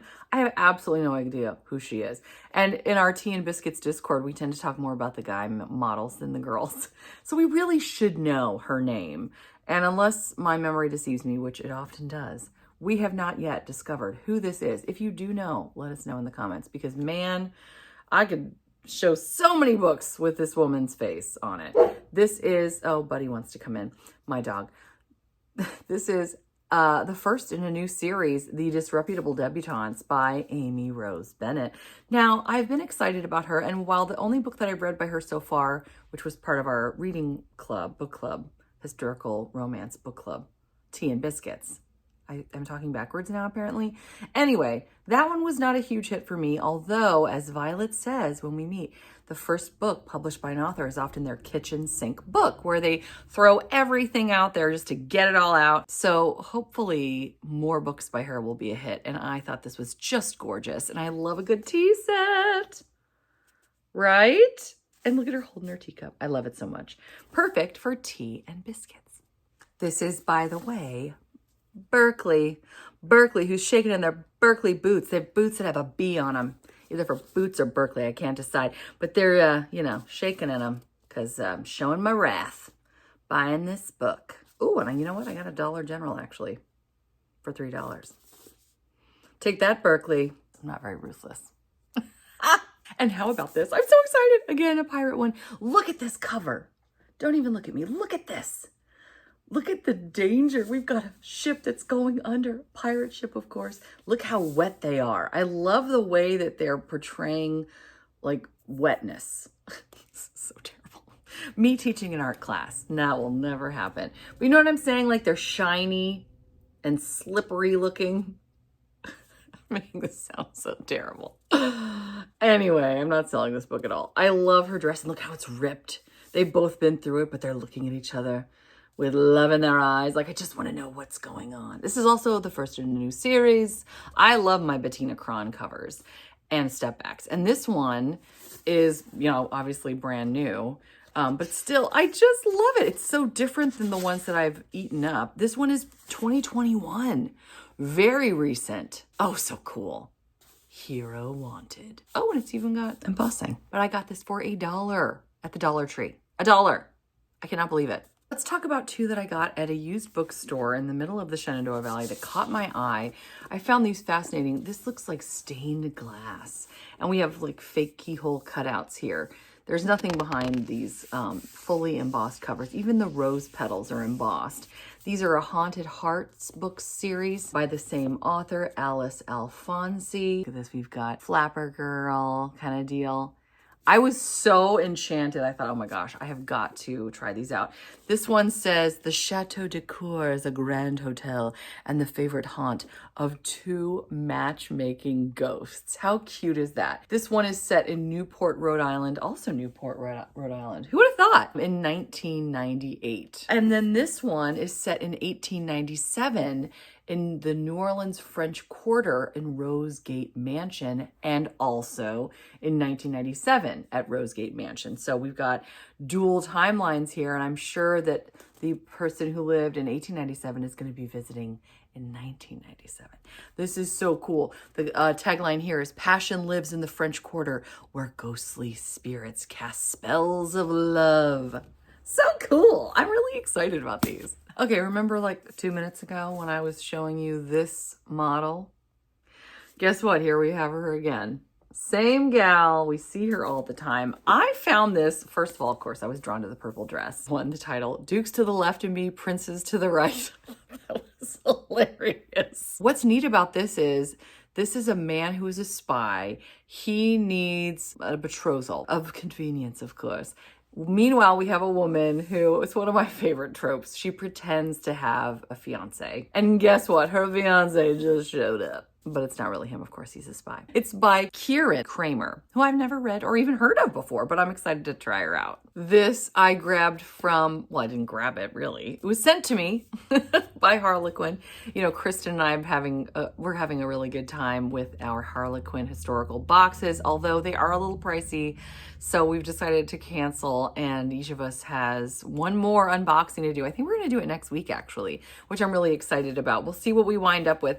I wanted to keep this one, however. This is A Kiss to Stop a Wedding by Sarah Mallory.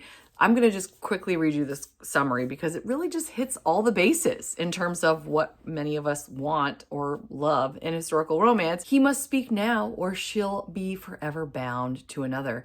Engaged to a Viscount, Flora is the envy of every debutante, but her husband-to-be's cruel streak makes him anything but desirable. When Flora meets Matt Talaker, the dashing owner of Belmont Pleasure Gardens, she discovers what desire truly feels like after he sets her body ablaze with a single look.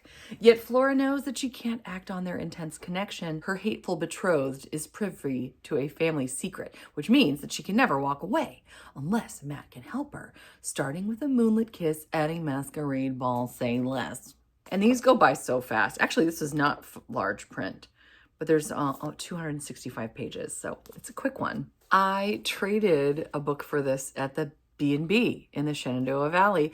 This was one from years ago that someone left there for a person to enjoy in the mountains.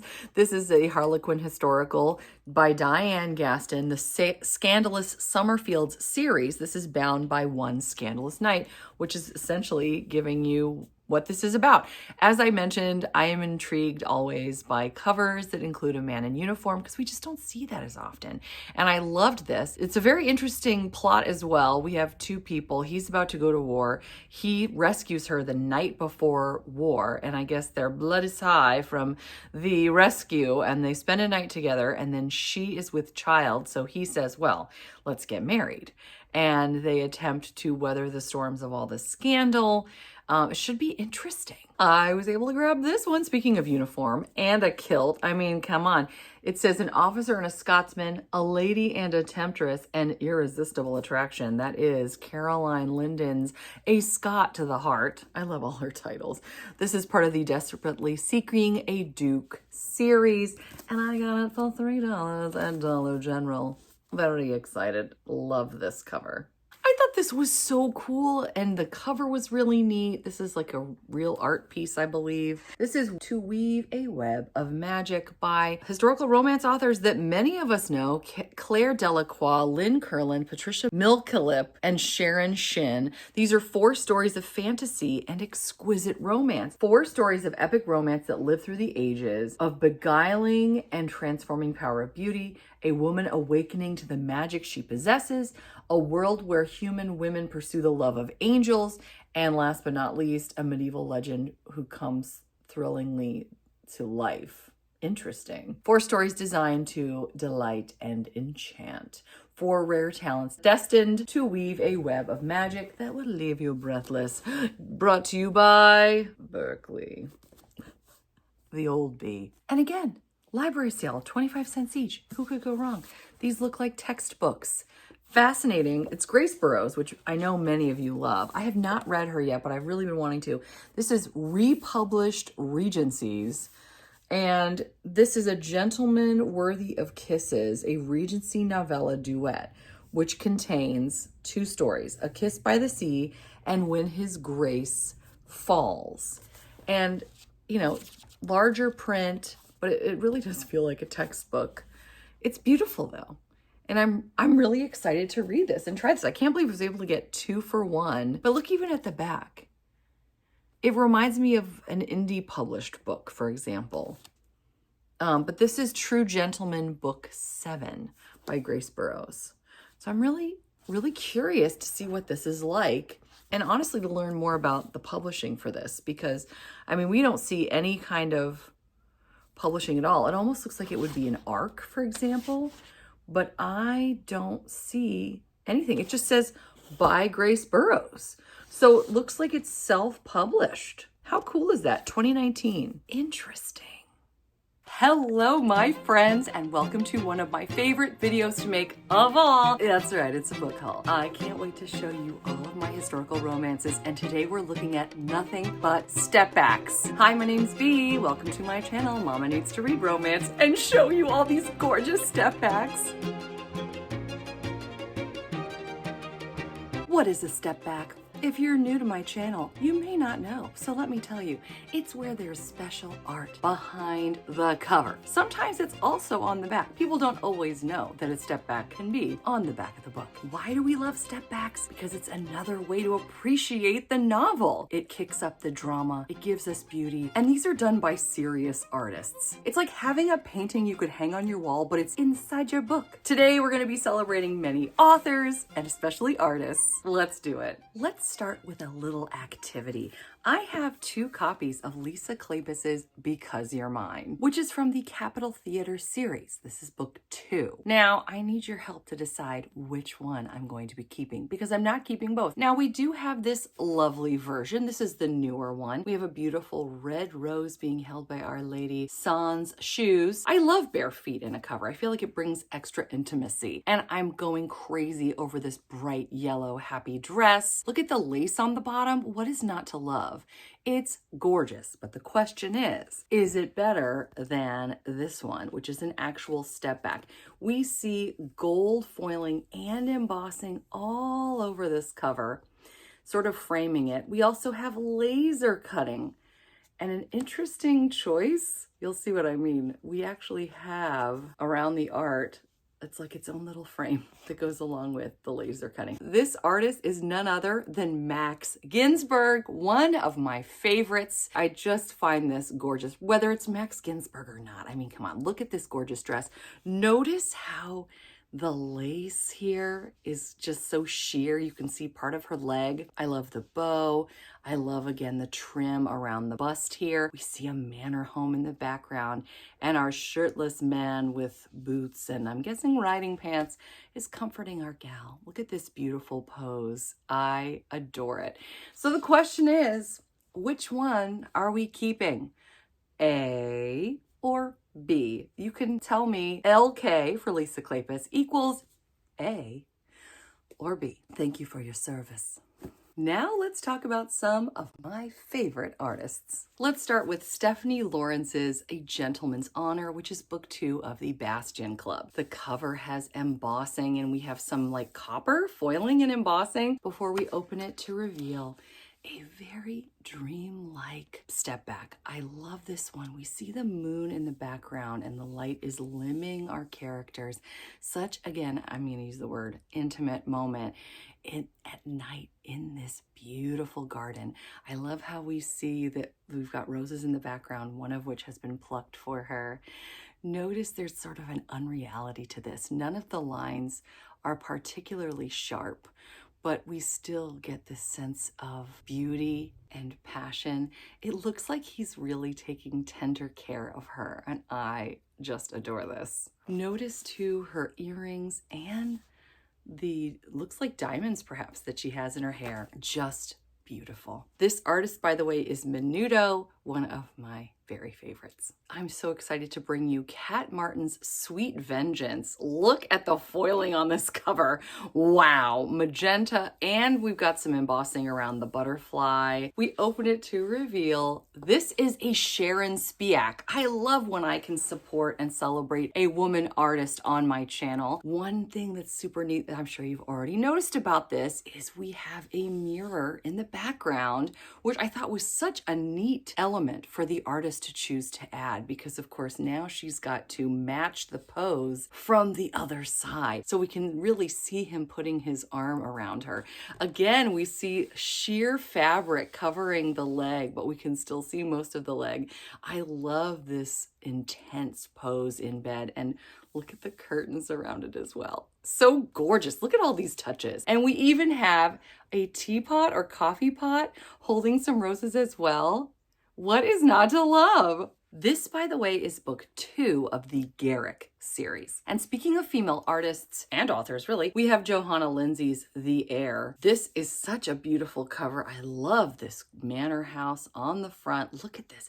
And we've got some embossing, some foiling around the title and the author.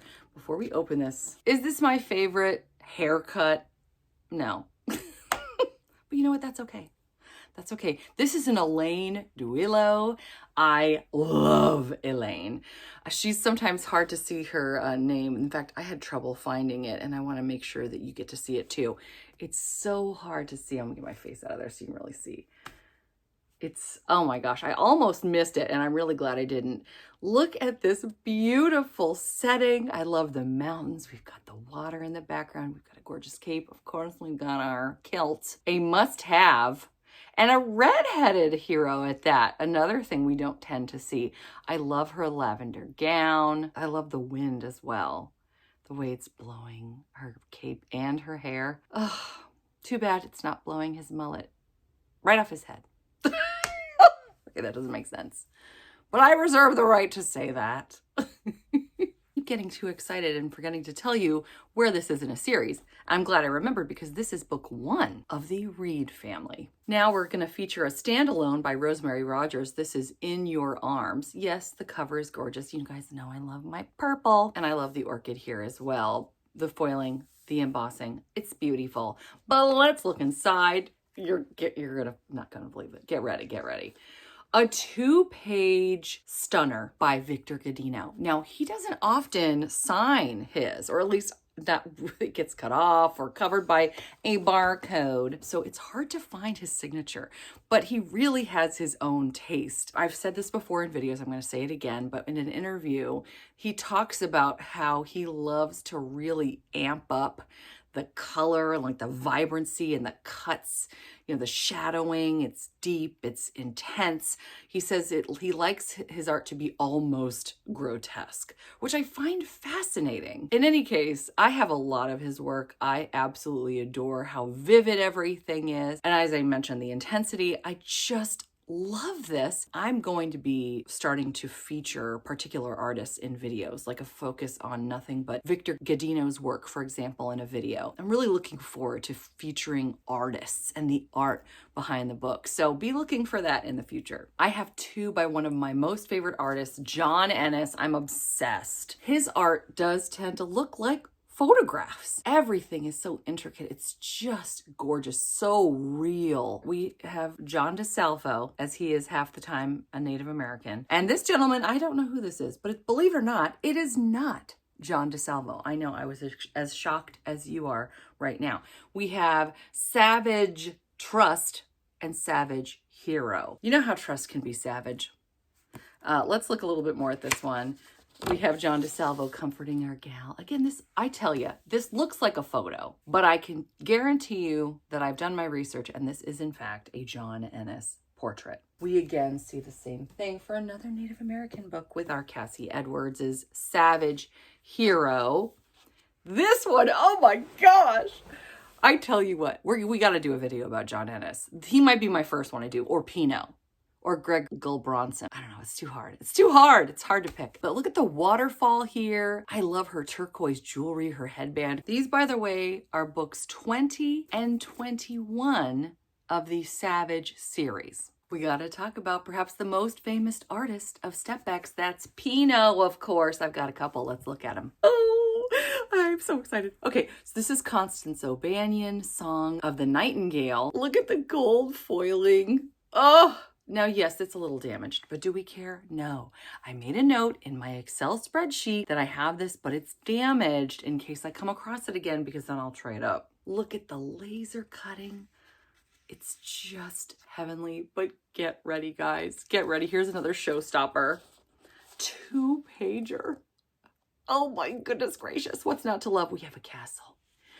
We've got the flowers in the hair. We see those, that's so often with a nice Pinot. Again, with the flowers along here too. Another trademark of this artist. We've got a gentleman's shirt's falling off. We don't know what happened. Something's wrong with his buttons. We don't know. This looks like it could be a wedding dress. I like the drama here, but man, we don't want to talk about some drama. Let's talk about drama here on the battlefield.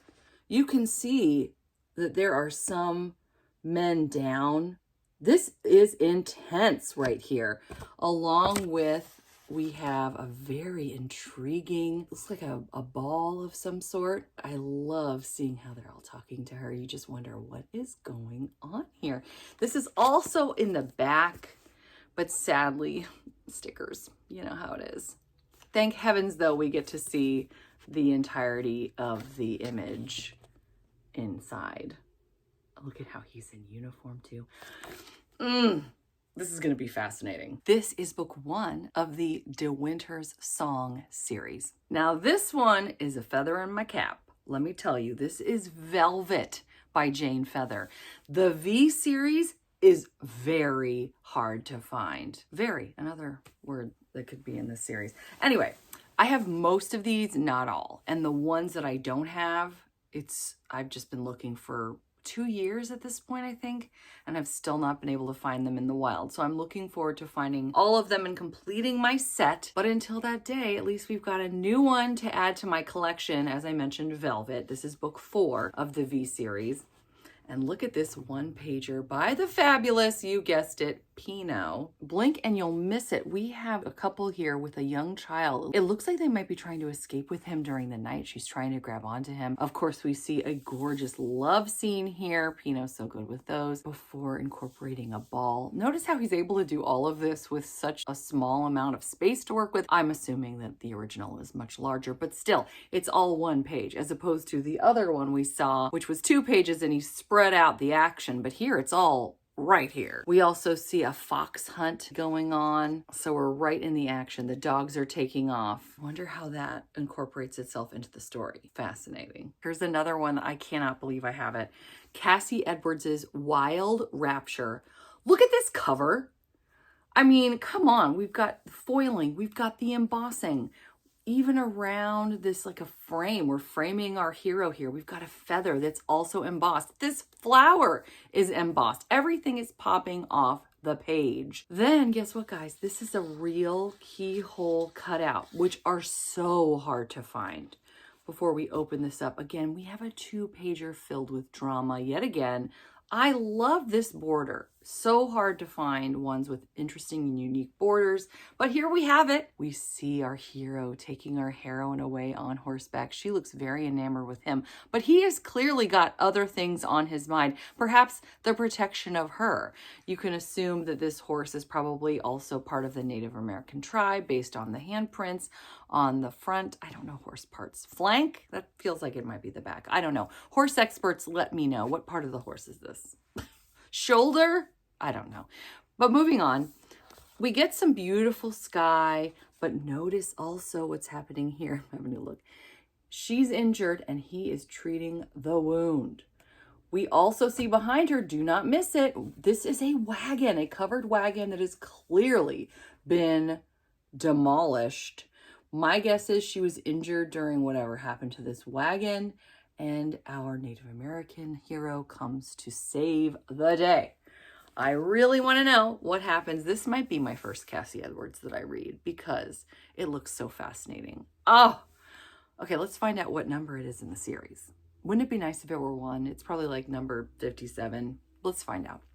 Okay, so this is number 2. And look at the cover for number 1. New goals. Gotta get this. I'm excited. This is, by the way, the Wild series. So I showed you a real keyhole cutout, which, as I mentioned, are very hard to find. I also have 2 pretend keyhole cutouts, which are pretty special in and of themselves. So let's talk about those. Here is Standalone, Very Truly Yours by Julie Beard. I love this cover. This, by the way, is, surprise, surprise, embossed. It really does pop out. It feels like a cameo or any kind of a brooch, really. But we see a man without gloves trying to help a woman with a glove. Let's open this up and see a little bit more. It's just so interesting. She's in a carriage. Perhaps he's a servant. Looking at the back, it doesn't appear that he's a servant. I think what they're trying to get across too is the fact that he's trying to help her. She's being blackmailed into marriage. And so his job is to try to help her. And so you can see him coming to her aid. Now, this is Louisiana number 7, Shirley Busby's Whisper to Me of Love. I actually have a hard time reading any of this. I think the magenta foiling that was originally put on this has pretty much rubbed off, which is what makes this so hard to read. But I love this cameo in the front. And of course, what's so fascinating is rather than just an individual, we have a couple, which I don't know if there's even such a thing. I've never seen one. It's typically one person. Ready for even more fun? You open this up to reveal the exact same pose by our hero and heroine. I adore this. It's one of my favorites, I think, of today, along with that Pinot from Velvet and that Cassie Edwards I was telling you about. This is another one of my absolute favorites. I mean, look at this. I'm just going to show you again. What a unique an inventive idea for the artist to do this. I love her dress. Notice we have the choker on. I love the way that he's leaning into her. Here comes an artist I had not heard of before. This is Charlene Cross with Splendor. This is book 1 of Medieval Times. The artist is Lee MacLeod, and his work I find to be really breathtaking. Let's see if I can get back here so you can really see the picture. I feel like it doesn't know where to focus. We got some tidy tight pants going on. He may have just come from the gym. If he hasn't, he's headed there. Our heroine is gorgeous. She looks like that girl from one of those soap operas. If anyone knows her name, please let me know. Thank you again for your service. And here's a mystery you might be able to help me solve. I have done my research. I have not been able to find this person. This is Shirley Busby's Love a Dark Rider.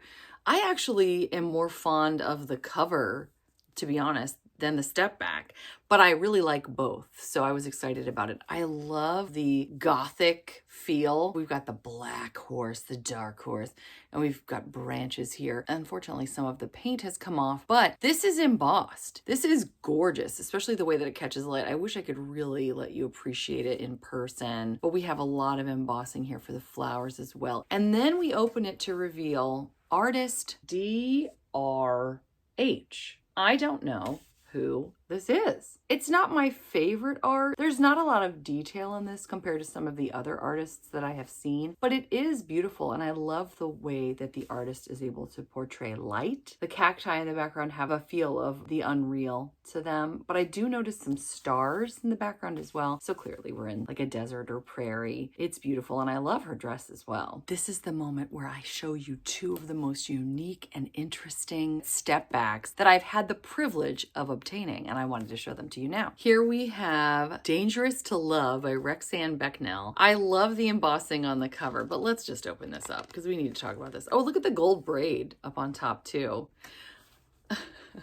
I think, oh, do you know what I just realized? Okay, well, let me just tell you what I realized and then we'll talk about what I really wanted to say. This, I think, is the pillow. Because look at the braiding here. Interesting. I just realized that. I love learning things or seeing things I haven't seen before with you. It's so fun. This, by the way, is model Steve Sandalis. Many of you know him and love him. This guy looks like he's heading out, skipping out on Our Lady. Not thrilled about that. But I know there's a story, and man, do I want to know it. It just makes you want to learn more. I love when step back artists can achieve that. I love too the lamp here in the background. The other thing I love too is how real our hero and heroine look, and also the bed. But as you get further out, it's just sort of blurry. When I start doing my artist highlight videos, I'm going to learn some more art terms. I'm excited. This is the De Warren Dynasty number 6 with Brenda Joyce's The Stolen Bride. You know right out of the gate what we're getting here. She's a stolen bride. Oh my gosh, what's happening? She's being kidnapped on this horse. He's got her. You see the drama already, but then check out this step back. Oh my gosh, the drama, right? He's looking menacing. She's concerned. I don't like to see a heroine concerned, but I found the storytelling aspect of this to be top notch. Looking at the summary, what we learn is he used to love her. Things went wrong for him. Now he's back. But of course, she's going to marry someone else. So he takes her away. We can guess what happens next. But I just love how they capture this moment. And here as well. So unique. Some of the most beautiful step backs are actually on the back of the book as opposed to being behind the front cover. Let's talk about these. We'll start with Standalone Falling in Love Again by Kathy Maxwell. This is a queen of historical romance who is coming out with something new. You might even see her on my channel soon. I'm really excited. Just a little teaser there. Before we turn this book around to reveal this gorgeous step back, is our man wearing gray sweatpants? Probably not, but in my brain, maybe he is.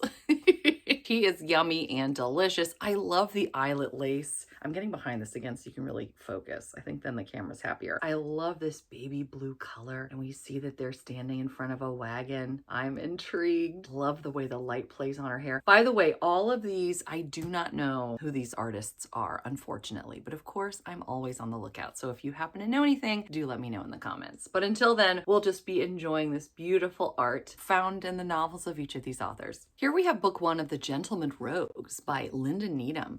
This is an author who is brand new to me, so I'm as excited to find her. Look at this gorgeous gold embossing, and then we turn it around to see a very special step back on the back. Look at these back muscles. Speaking of backs, oh my gosh. I love her choker necklace.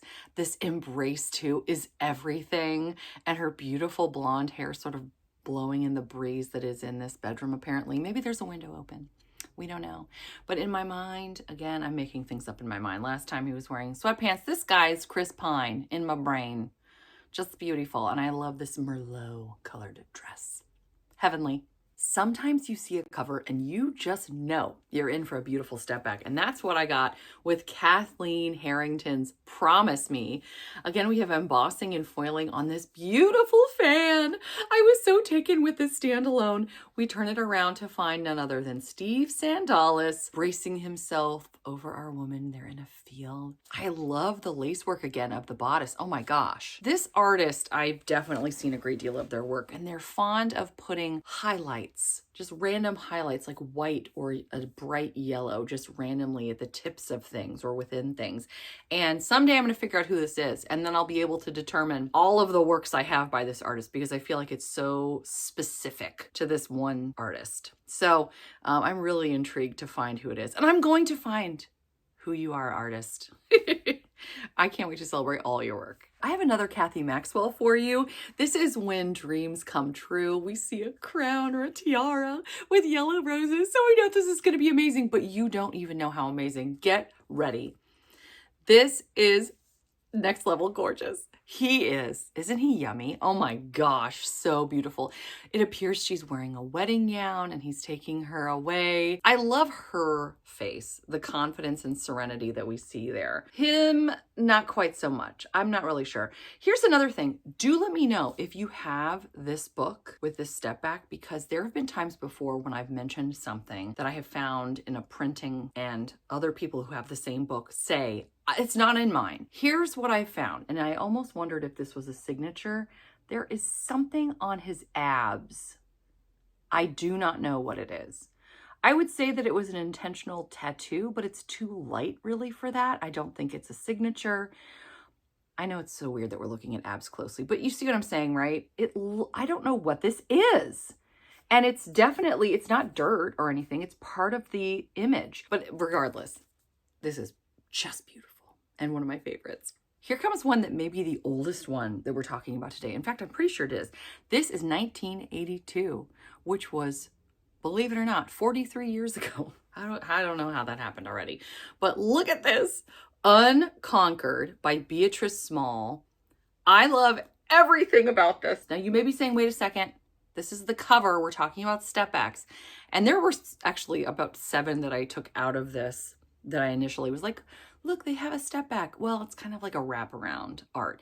This is another one. There's enough going on in the back that I feel like I can get away with saying that this is about a step back.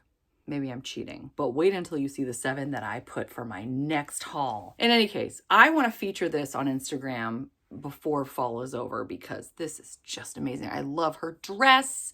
I love the ship in the background. And of course, these fall leaves. I mean, that's the thing I'm maybe most excited about. And again, I wish I knew who this artist is. Take a look at what's going on in the back of the wraparound here. We see, by the way, let's look at the spine. I didn't even notice this before. I'm gonna hide my face so it'll focus well. We've got them dancing, it looks like, or embracing in front of stairs. So that's really neat. And then I guess they're part of the ball though, because we see all of our friends at a ball. But then we go over here and we see she appears to be in some sort of peril, and we see what appears to be like a Russian castle. I feel like I'm saying that wrong. There's a different word. If you know it, let me know. This is how I learn. And then of course, a beautiful embrace with a beautiful back on the back. But this, I mean, again, this is another one of my showstoppers, one of my top favorites of my collection. Just exquisite, every single thing about it. So far, I have 41 Lorraine Heaths in my collection, and I've only read 3 of them. That's okay, because I really want to read all of them. I've heard nothing but fabulous things. This is actually a book 1 in one of her series. This is the first book of the Lost Lords series, and it's more of a basic step back on the back, but I love the colors. I love the way he's kissing her neck. Look at her hair. It's beautiful. And of course, I mean, come on, who is going to pass up a Lorraine Heath first in a series with a super cute step back? It's not as amazing and extravagant as some of the other ones, but who cares? Not me. I have another Linda Needham. This is book 2 of the Gentleman Rogues. Here we see a garter, perhaps. Again, we've got the gold foiling here. A Scandal to Remember. Looking at the back, I adore this again. We see a couple in a garden at night, and it looks like they're dancing. It's so gorgeous. And check out her tiara and her earrings. Oh my heavens, I love her curls as well. And our dashing gentleman is just leading her in a beautiful waltz, perhaps. I love the tagline too, which I realized I have not been consistently reading, so hopefully you've had a chance to glance at them. It says, "It would be completely scandalous for a royal princess to give her heart to an English nobleman." Oh boy. So she's a princess. How cool. You may have seen me going crazy over this one during my book hunt video when I found this. I'm really excited and I cannot wait to show this off for Step Back Saturday in July for the United States' 4th of July celebration. This is Adele Ashworth's Where It's Perfect. And you know where it's perfect? Oh, it's when it's perfect. When is it perfect? Apparently the 4th of July. Or at least it will be for me. Look at these fireworks in the background of this manor home, but guess what? Look how cool this is. And it's like red, white, and blue because he's wearing white. She's wearing red. The blue sky in the background. We have a bluff here. We have water. We have the fireworks. Are you kidding? Fireworks and a step back and a cover. I am so excited about this. I'm so excited. I mean, I'm excited about all these, but you know, again, this is one of my more excited ones. I should keep saying that, don't I? It's okay. Here's another Linda Needham. This one is a standalone though. My Wicked Earl, which is, you know, it's decent cover. There's embossing, there's gold foiling. We love it. But the back is the real attention grabber here. And we have cover model John DeSalvo reprising his role as an Englishman as opposed to a Native American. I love her dress. And the way that he's holding her, oh my gosh, the emotion that we see carried. I love these. What are these? What would you call these? Wisteria, perhaps? It's just beautiful. Oh, I love it. My last step back on the back is Tanya Ann Crosby's The McKinnon's Bride. This, as you could guess, is a Highlander. I adore this. I feel like I've seen a lot of Highlander step backs and covers that just are okay. This one I think is top notch. Look at her pose. I love her leg. We've got a castle in the background, which of course you can't beat. And we have the heather in the fields as well to finish off the idea that, yes, we are definitely in the Highlands. Now, these I all loved for one reason or another. These are step backs, not on the back. We're back to the old school step backs that are behind the covers. Let's take a look at the ones that really caught my eye. Here's Louisiana #4, Shirley Busby's Each Time We Love. Look at the bluebells on this cover and this bracelet, I believe. Look at the embossing and the foiling. It's just gorgeous. We open it up. This again is that artist I was showing you earlier, where we see highlights kind of at the ends of things. We have a feel, we have an embrace. He's holding her though, as opposed to the last one we saw where he was bracing himself above her. Now he's actually pulling her up. I love this deep blue dress and the choker to match. It's beautiful, and I'm gonna find out who this artist is and let you know. Here is Paradise #2. This is Nicole Jordan with Lord of Seduction. There's something about a cover that has the embossing, and it's for the most part plain. It's like one color. You kind of know it's a little bit more old school, and you see that here as well. I'm guessing this is her robe that he's taking off. This is definitely a more scandalous portrait, I think, than we've seen. Again, we see a mirror in the background, as well as a tchotchke, if you will, a knick-knack, several knickknacks. This might even make us feel like this is the Georgian era, perhaps, based on it looks like a gentleman dancing with a white wig on. I love the furniture too. And I will also note that this is a little extra scandalous because his mouth is parted as he's going in for that kiss. This has got to be a rake of the first order, folks. I'm saying it now. I found this simple but very pretty. Geraldine Dawson's The Kissing Stars. I love all the stars and the way I guess it's twilight. I love how the color is reflected in the river. It gives us a sense that we're out west before heading to this one pager, which again, it's not overly complex.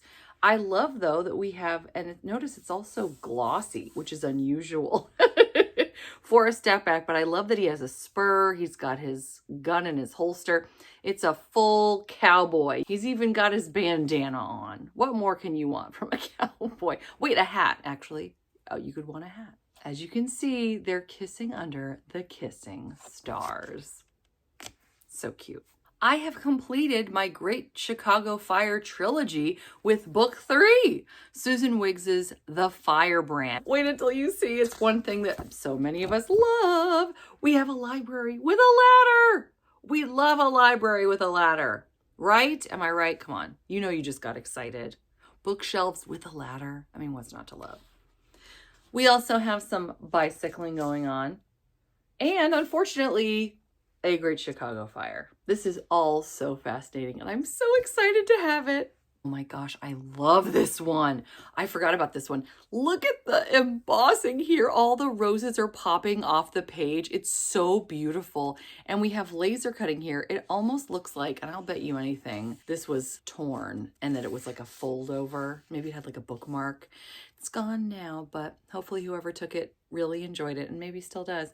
This is Rose by Jill Marie Landis. Look at this step back. I'm so in love with this. Notice too, the detail. So we've got some jeans. We've also got the tie that keeps the holster in place. So realistic. I love the field of flowers in the background. I love this embrace. I love the way that he's looking down at her. I don't know what she's doing, but but I love the look on his face.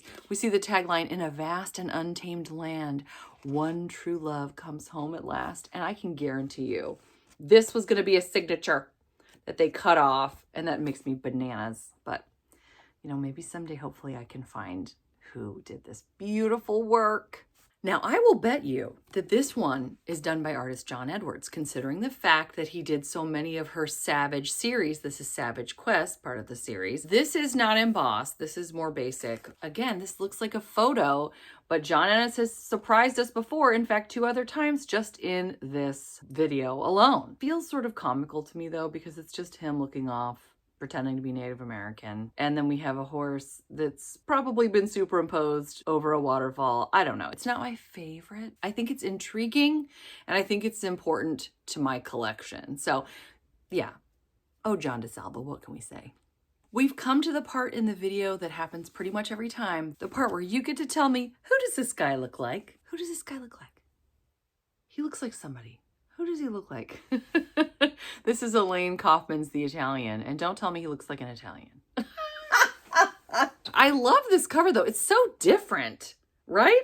This person did not play by the rules, and I'm loving that. He fakes us out with this foiled border, but then we open it to reveal a very different step back. This is art unlike I've seen. I don't know who this is, and I don't think I have any art by this person in any of my other books, but I find this really interesting. He has a more serene look on his face. He doesn't look like he's threatening. However, he's bending her back. She's holding something in her hand, and he's got her by the nape of the neck. Hopefully he's going in for a kiss. I wish that we could see her face to know exactly what's happening here, because we don't know. He looks like he's excited to see her though. It says it's a compelling story of two people who fall in love at the wrong time for all the right reasons. It's a haunting tale of families and war, of missed opportunities, betrayal, tragedy, and a love that knows no end.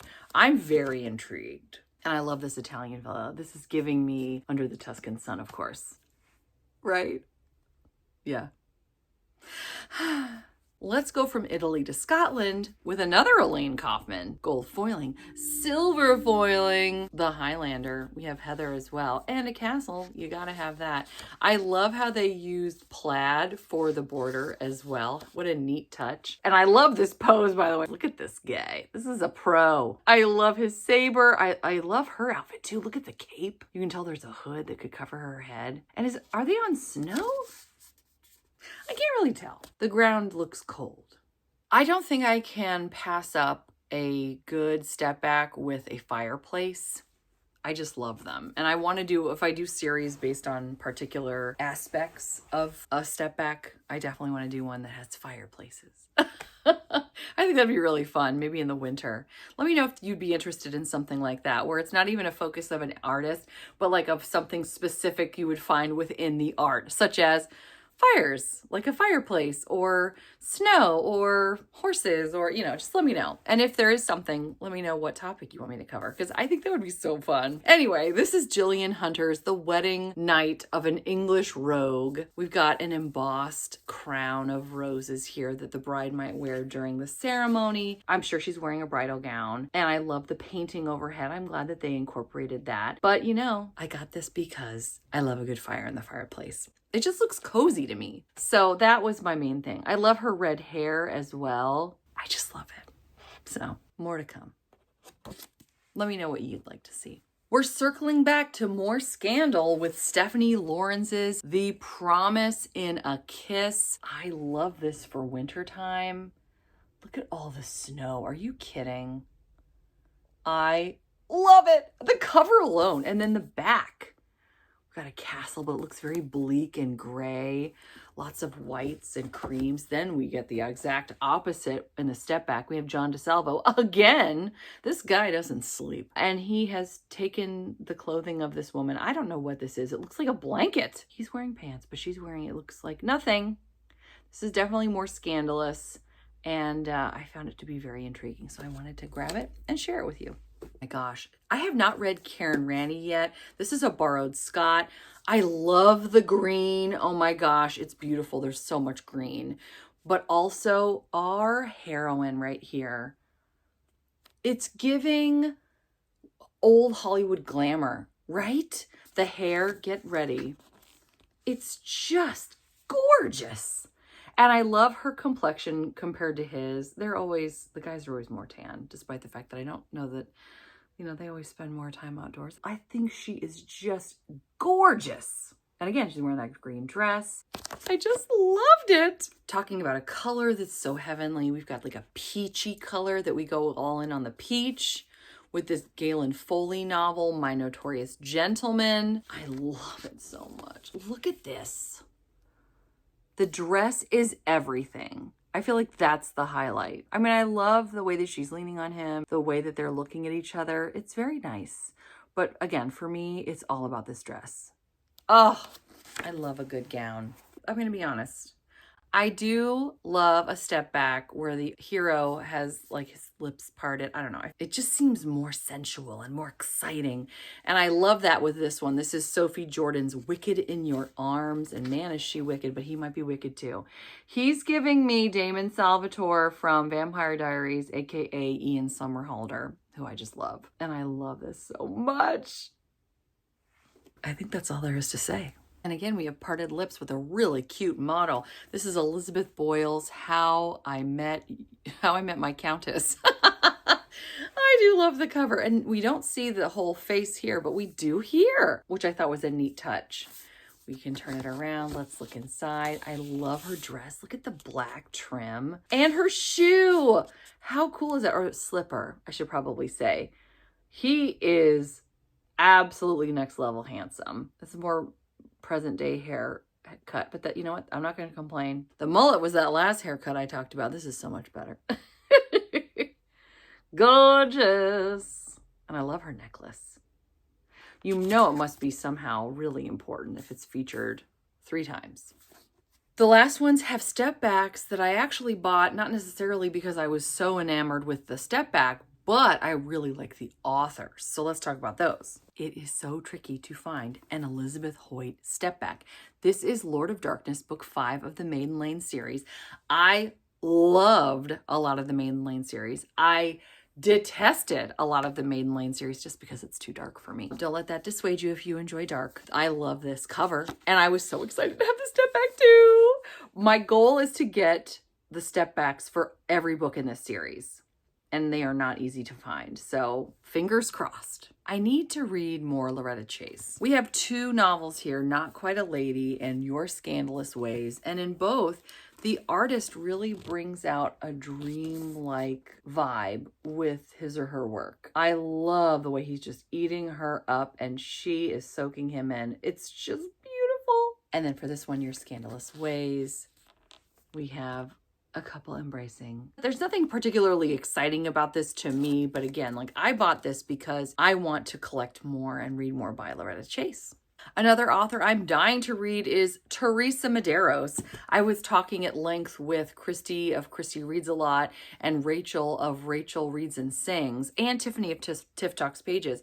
Christy is part of the Historical Hellions, and they are going to be doing Teresa Medeiros in the month of October. All the gals were saying how much they love Teresa Medeiros, so I've got to read her. This one, I believe, is one of Crystal of Books Forever After's favorites too, Yours Until Dawn.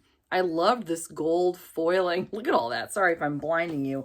It might happen again with this one, actually. More gold foiling. And this one, again, it's not gold, but it's completely foiled. I mean, holy cow. This one is One Night of Scandal. I love the castle here and I was going to say clouds, but we have mountains. We have clouds in the background. It's just beautiful.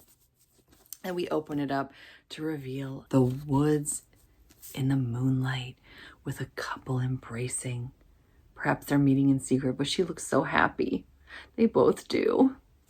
I can't wait to read this. Charming the Prince has another great one. Look at all these beautifully embossed flowers. I was going to say they're bluebells, but they're purple, which is even better. I love the way he's tipping her chin up to him, perhaps for a kiss. And I just noticed this just now, that she has his helmet. I didn't realize that until just now. Oh my gosh, so fun. I love it. And last but not least, Yours Until Dawn, which, as I mentioned, I know so many people really find this to be like the cornerstone of the Teresa Medeiros collection. I love the yellows and golds of this as well. It looks very autumn-like. I don't know that this is set in autumn. That would be really neat. But this couple embracing like that with him behind her with his arms around her. So cute. Let's see if it's set in the autumn. England, 1806. I don't know. We'll find out. You know what? Many of you have read this, so you can tell me. Well, those were my books. I can't wait until next month when I bring you so many books, both covers from historical romance, and then I'm actually going to throw in some contemporaries and even some fantasies as well that I've grabbed in recent months. We have a lot to share.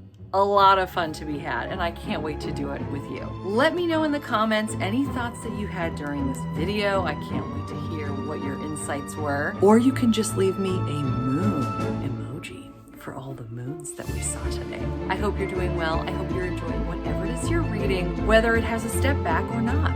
Until next time, thanks so much. Take care. Bye.